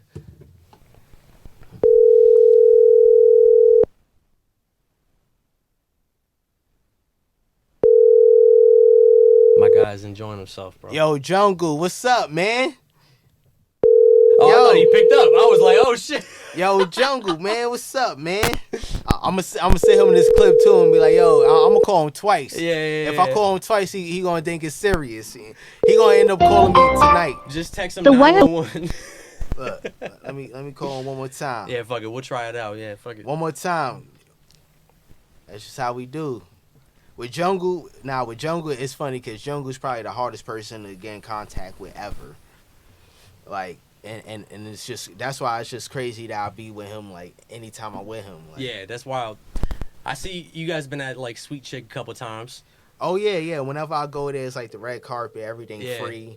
Like, We used to do our like holiday parties and shit there. That shit was tight. When it yeah. first opened. yeah. Yep. Hell yeah, bro. Like, yeah, Jungle is my big brother, man, you know. Even when he don't answer, and I'm gonna send him No this worries. clip, be like, yo, you ain't fucking answer when we was calling you. But it's funny because he's working on his own podcast and stuff too. Okay, word. Hell yeah. You know, so All right, fuck it. We don't need to bother him. What kind of podcast is he working on? shit, man, the craziest podcast. Hip hop not even ready for a Jungle podcast, honestly. Yeah, you might have to unplug that cord out your phone just so it does. Yeah, there we go. Because it kind of picks up on. I know. So yeah, hip hop not even ready for Jungle podcast, bro. Honestly, What is it? Is it just gonna be him, or is he doing some hip hop shit? like he's a lot of it. He wants to do, like, you know, basically the same thing like the guy he was telling me about earlier, the surfing guy. Yeah, he wants to do like profiles, human profile, like Yeah, like human profiles of people, but from jungle. You know. The best way I describe it is like if you wanted to like describe it to somebody, you ever seen that shit, Humans of New York? Yeah.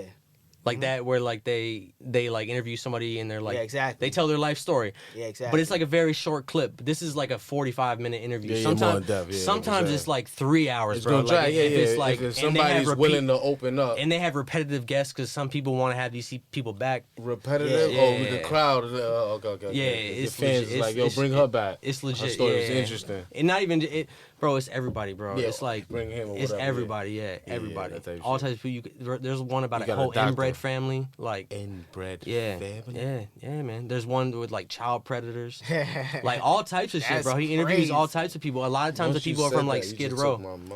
Yo, That's crazy. all types of shit, I'm gonna bro. definitely look I'll send into you a that. link. I'll send you a link to like a please do. good one.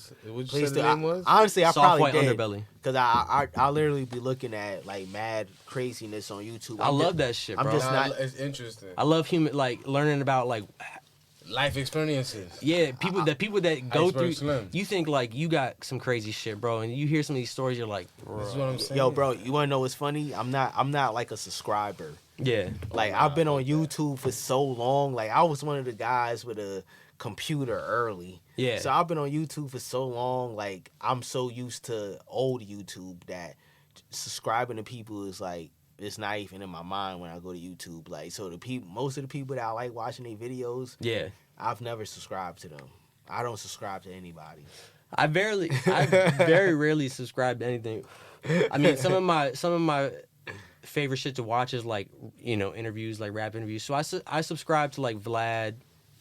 I don't subscribe to No Jumper, but a lot of times their shit comes up. But I definitely watch every video these people put out though. Like, yeah, every video, all the channels that I like, I catch every video. yeah. I just don't subscribe. Like So for some who are reason. some rappers right now that you're fucking with? Right now Doesn't even have to be New York. Just in general. rappers.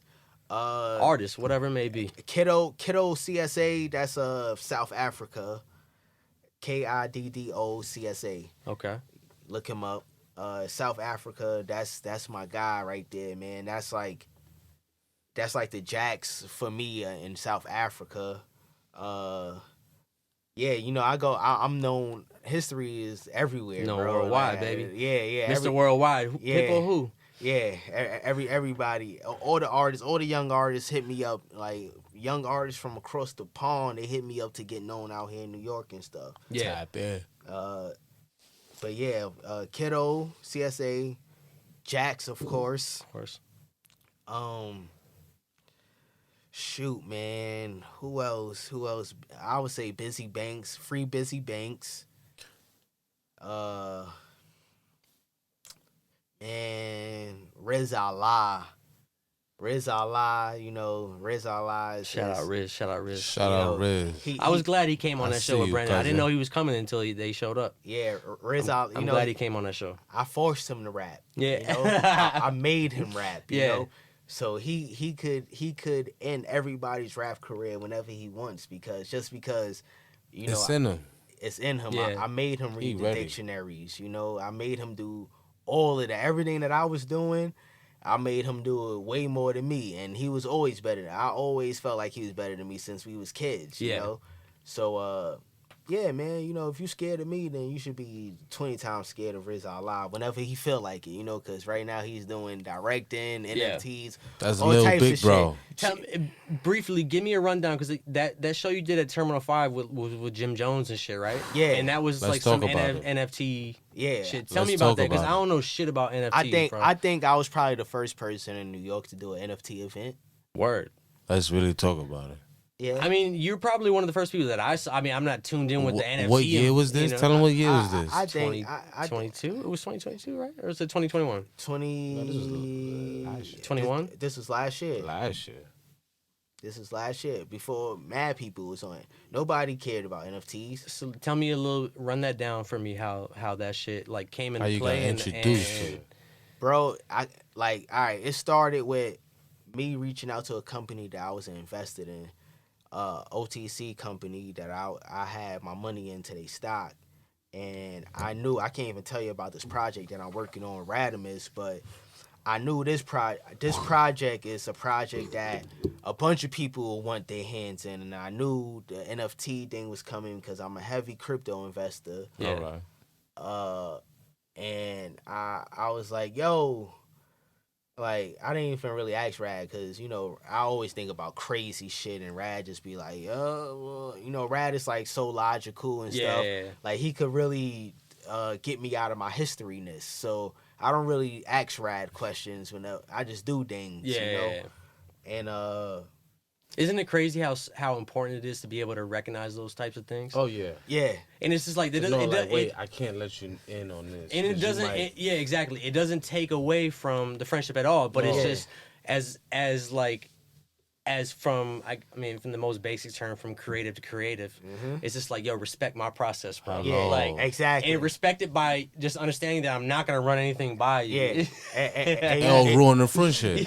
And you wanna know what's funny? Cause Rad, like he knows that. That's the thing. Like even no matter what he says to me, no matter how much he try to preach to me about his way of thinking, he knows that whatever history is gonna do is always gonna be the thing. Like he knows that. So, I reached out to the company that I was invested in, and my brother Larry Lawrence Adams, who actually passed away, rest in peace to Lawrence. He was like he was like the first person, the first CEO to see me in the same light as him. And that happened from me just reaching out in an email because I was investing into his company and I knew that we had something that they would like, and I'd seen that they was working on NFTs early, and I reached out to them through email and they reached back. And I ended up becoming his guy for the company, down to creating the first NFT event in New York, hip hop NFT event in New York. Legend. Like NFT. So I brought Casey. Casey just won a Grammy with Kanye. People didn't even know who the hell Casey was when I put Casey on the bill. Who's Casey? I don't know. Exactly. Casey, you're gonna know who the fuck Casey is. Like. That's another artist, Casey. Casey is really, like I put Casey on the bill. I put Busy Banks on the bill and Jim Jones. With Jim Jones. And worked hard to get all three of those people on the bill because I was like, yo, I'm like, Jim Jones is like the mouthpiece for crypto and hip hop.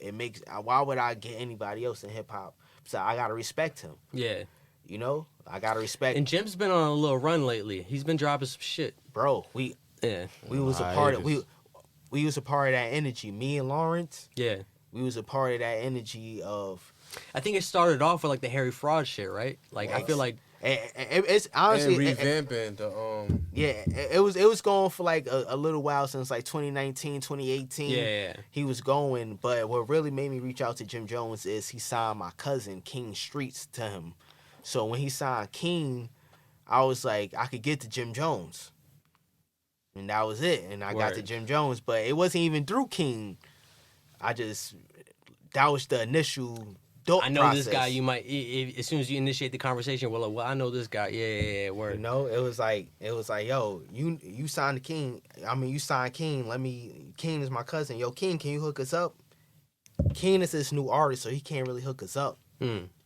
So I had to figure out another way. So you know what I did? I go on Instagram and I look at who the closest people to Jim Jones every day, and I find his the person who works out with him every day.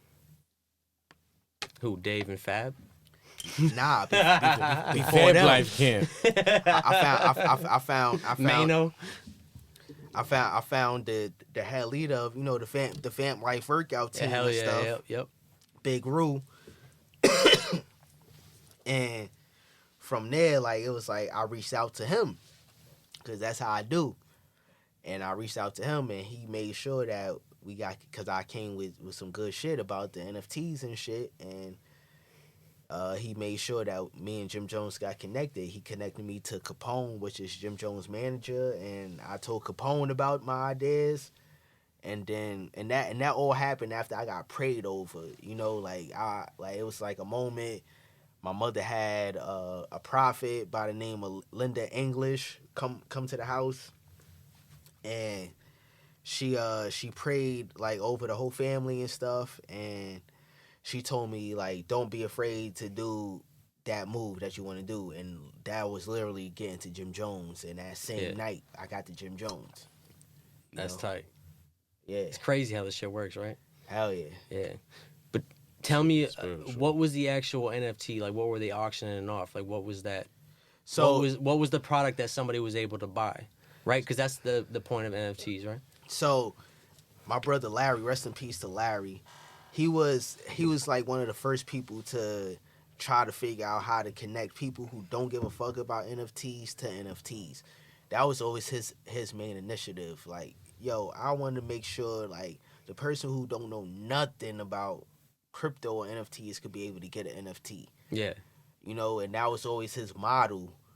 And like we went like, it was you know, like kind of like trading cards and stuff. That was like the first model. And then when I came in, like I was like the first person to bring up the idea to him on some music streaming NFTs. And now, you know, it's like a popular thing that's happening now. You know, everybody's trying to get on that. But literally a year or two ago, that was my mission with Larry. And literally that was our mission up until he passed away. Yo, I'm sorry to interrupt. It might just because we got a couple bottles of champagne in me. Mm-hmm. But when you say Larry, R.I.P. to Larry. Yeah. But when you say Larry, I keep thinking about that story of fucking Cameron saying that he met, what's his name from Boys in the Hood, the actor from Boys in the Hood. The old dude. And his real name's Larry. You ever hear that story? I think I know exactly. Fishbone? It was on Lawrence Fishburne. Lawrence Fishburne. Oh, his real Lawrence. name's Larry. If you ever watched the Drink Champs episode, there's like a Drink Champs episode with Cameron where he's like, "Yo, we ran into Lawrence Fishburne in the airport."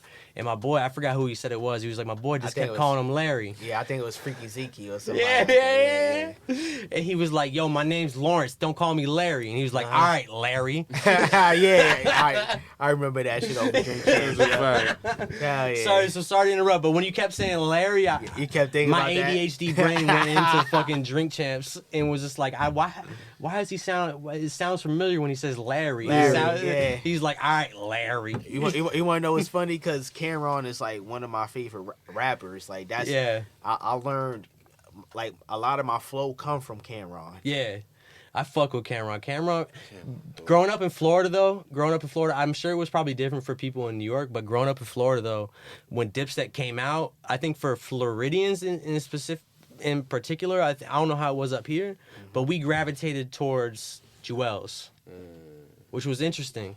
Yeah, me too. Jewels, Jewels. Is that how it was up here? Like, when Dipset was first popping, like, everybody was kind of rocking with everybody. Brooklyn natives, so I gravitated to Jewels. Yeah. Everybody knew Jewels was going to be Jewels. Like, yeah. And we expected even more from him, but, you know, he went through his own stuff. So you can't expect more from somebody, you know, like, but we knew that Jewels was going to be Jewels. Yeah. Yo, it's Purple City Bird Gang. Yo, and I know about that shit, and I was like repping that shit in Florida. I think, like, bro, like, and that's what my cousin is. You know, he's the Bird Gang 2.0. You know, he's like the next generation of that. So when that happened, when he became the next generation of that, I was like, I'm gonna get to Jim Jones because I'm connected to this NFT company off of this project me and Rad is working on. But I know this ain't just coming out. Like, so I got to figure out how to keep this company involved with me. Yeah. I gotta get them Jim Jones, the guy, the only other guy that's talking about the crypto NFTs and rap shit. Yeah. You know, other than him was Nas. You feel me? It was Nas. The only other person was Nas. So I'm like, damn, I can't get to Nas at this point. I can't get to Nas yet, but I can get to Jim Jones because my cousin. So boom, boom, boom, I do that, and then weeks later, I get invited to the opening party for my brother's Umi. Legend in the game. He invited me to the opening of his dispensary, and Jungle is there. I remember when I first saw the video you posted with Jungle on your Instagram. I was like, oh shit! All right, that's when I was like, I know you're tied in. You know what I mean? Like we got that. We got in trouble from Nas for letting people know that King's Disease 2 is coming out. Yes, that was the video, right? Okay, yeah. We're talking about the same video. Yeah, we got in trouble by Nas for that video. You go down in history, baby. It's going down in history. Everybody remember that video. It went viral. Hell yeah. Viral for this. I remember that. And we got in trouble by Nas for that video. That was a shocker, like a wowzer. Oh. It was like, oh shit! History is the first person to introduce Nas fucking. That's wild. Yeah. That's wild, bro. That's wild. I think the whole time I was at Mass Appeal, I think I only met Nas like once briefly. Like not even really met him, just like he came in the office. I'll never forget some of my favorite times though at Mass Appeal. We had Gunplay come in. Mass Appeal, the editorial side, used to do this shit called I forgot what it was called, but they used to like ask rappers like if they could be a superhero, what would their superhero be, right? And this is like this takes me back to I don't think I ever finished a story about the Heatmaker studio. Right. I was in Heatmaker studio, right? And this is when No Flocking came out by Kodak, and they didn't know about this shit. And I'm in the studio with all of them, bro. I'm like, they're like, yo, what y'all boys listening to? Whatever, bro. Right? And I'm like, yo, I put this shit on, and this is when No Flocking just came out, bro. They were like, yo, what the fuck is this shit? And Kodak's not. Yes, sir. We're back from break. I just want to play some shit real quick. This is my guy Solomon Fire. Nothing to do with today's show, but I just want y'all to hear a little bit of this shit. Shout out to Solomon. It has everything to do. Yes. Shout out Illusion. Shout out Nas Leber. Shout out all them guys. Shout out to all. I used to hit them up actually when they was with ASAP to send them beats and shit. Yeah. Up all night. I be on my cool. I don't play too tough. All these eyes and ears. I won't say too much. Hardly give two shits. I'ma let her dry cause she could ride that stick. Minimum 7 years, you should hide that. I try to keep the peace, but you still might get hit. I'm convinced I don't touch no raw cause I just might get pinched. Can't fuck with that white girl, I just might get lynched. I just spit that crack because I might get rich. White. Shorty on the line, staying up all night, begging for a follow in the light. Shout out Julian from Honest Collective for that trumpet or the saxophone in the back. My bad. I don't know. Shout out Julian. I didn't mean to say trumpet. Yeah, Honest Collective. They actually just dropped with Rad too. Yeah, I saw that shit. Yeah. Well, shit. Welcome back, man. We're back from the bathroom break. I just want to let y'all know a little bit about Solomon as well while we were here. We fucking pissed our organs out. You're the Bel Air Rick. Yo, Rick. This shit sent you to the bathroom, bro. Man, this shit sends you to the bathroom, man. But we still want to be Black Bottle Boys over here about whatever podcast. So please. Sponsor my guy.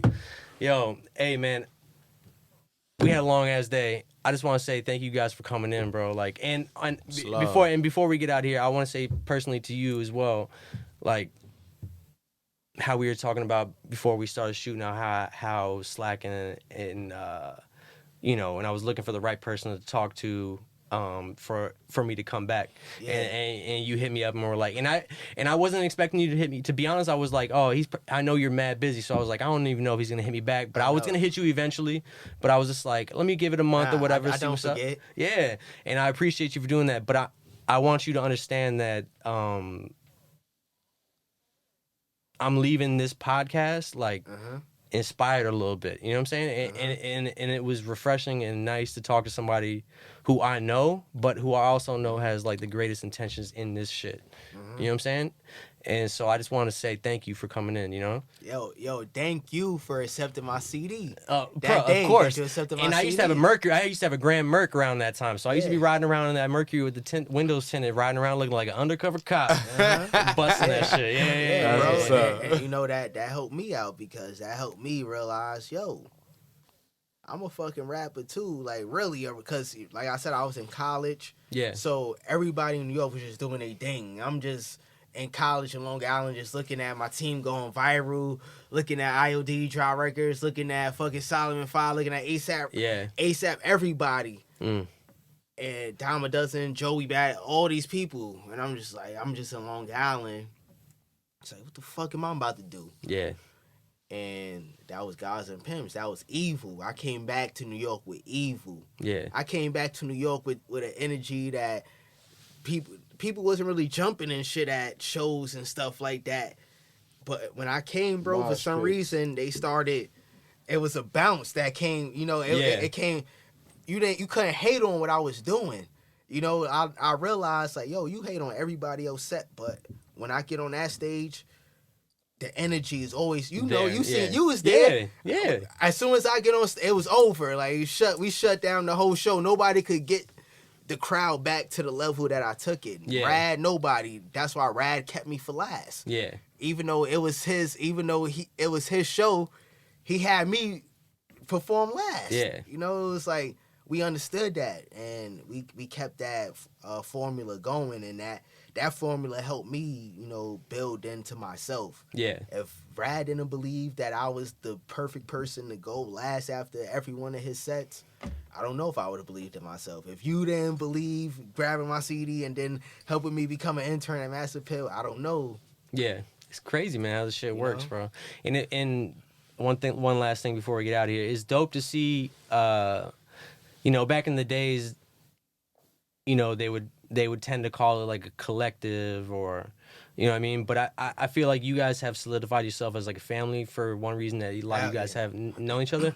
But it's good to see that, I mean, it's very rare that you see like a group of people, a group of artists that are all in their own lane trying to make it their own way, stick together. And still be recognized as individual artists. Right. You know what I'm saying? Like, that's what I love about Mogul Club, which is too. important. You want to know what's funny? Because if it was up to me, it would have probably never been like that. And that's the funny thing, because you want it to be a group, right? I want everybody to know we was fucking together every single step of the way.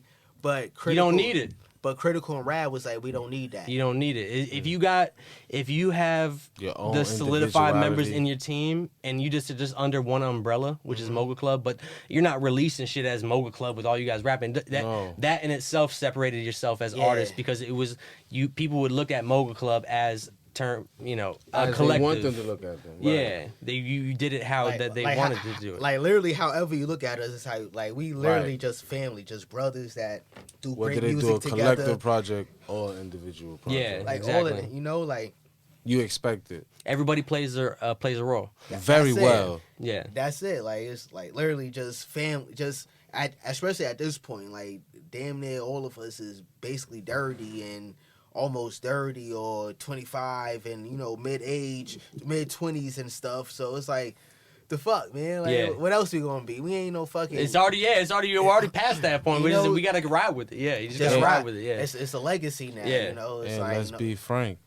That's it. A bunch of fucking spitters. Some of the... Hot fire. Probably the greatest spitters... You pick your poison. Out of New York ever. Like, I still haven't heard any better rappers than Radimus. You pick your poison. King Critical, aka Heaven Williams. Like people still like he's literally going viral on TikTok right now, Heaven, for that verse from 10 years ago. Yeah. Like, come on, like it's like I knew that. Like, just like how I knew with Jax, with them too. That's why I'm around them. Because when the first time me hearing them, it was like, oh shit! And mind you, I'm the first person with studio equipment in the crib. Like nobody has studio equipment in their crib yet. He know I had him making beats. Yeah. When it was first just like song. You know, like when nobody like him could be making beats. He didn't like it wasn't even a thought like, you know, like we gonna be making beats. It was like, no, you make beats because that's what you do. And I'm like, no, nigga, you come to the crib too. And you gonna figure out how to make a beat with me too. Yeah. And I did that with everybody that I was around. And, that's a fact. You know, and it pushed everybody. And if they wasn't going hard enough for my liking, I would tell them. You know, I wasn't scared of my friends. You know, like even no matter how gangster they was, like I told him how to fucking slap box. You know, like you feel me? Like and now he'll fucking slap the shit out of me in the slap box, but it's okay because you know, when he didn't care about slap boxing, like I'm like, nah, fuck that. Yeah, I know how to slap box. I'm gonna make you let's slap box. You know, like you gonna learn this. you know, Each one teach one. He's heavy on that from young. Yeah. you know. Well, shit, man. Wise young man right here. I ain't gonna lie. I just want to thank you guys for coming in, man. I think we should wrap it up, man. We gotta get up out of here. Yes, The sir. studio. We gonna have another one. Yeah, we'll do another one, bro. Hell With the yeah. visual. Yo, you We know do the fun 20 fact. of them. Fun fact.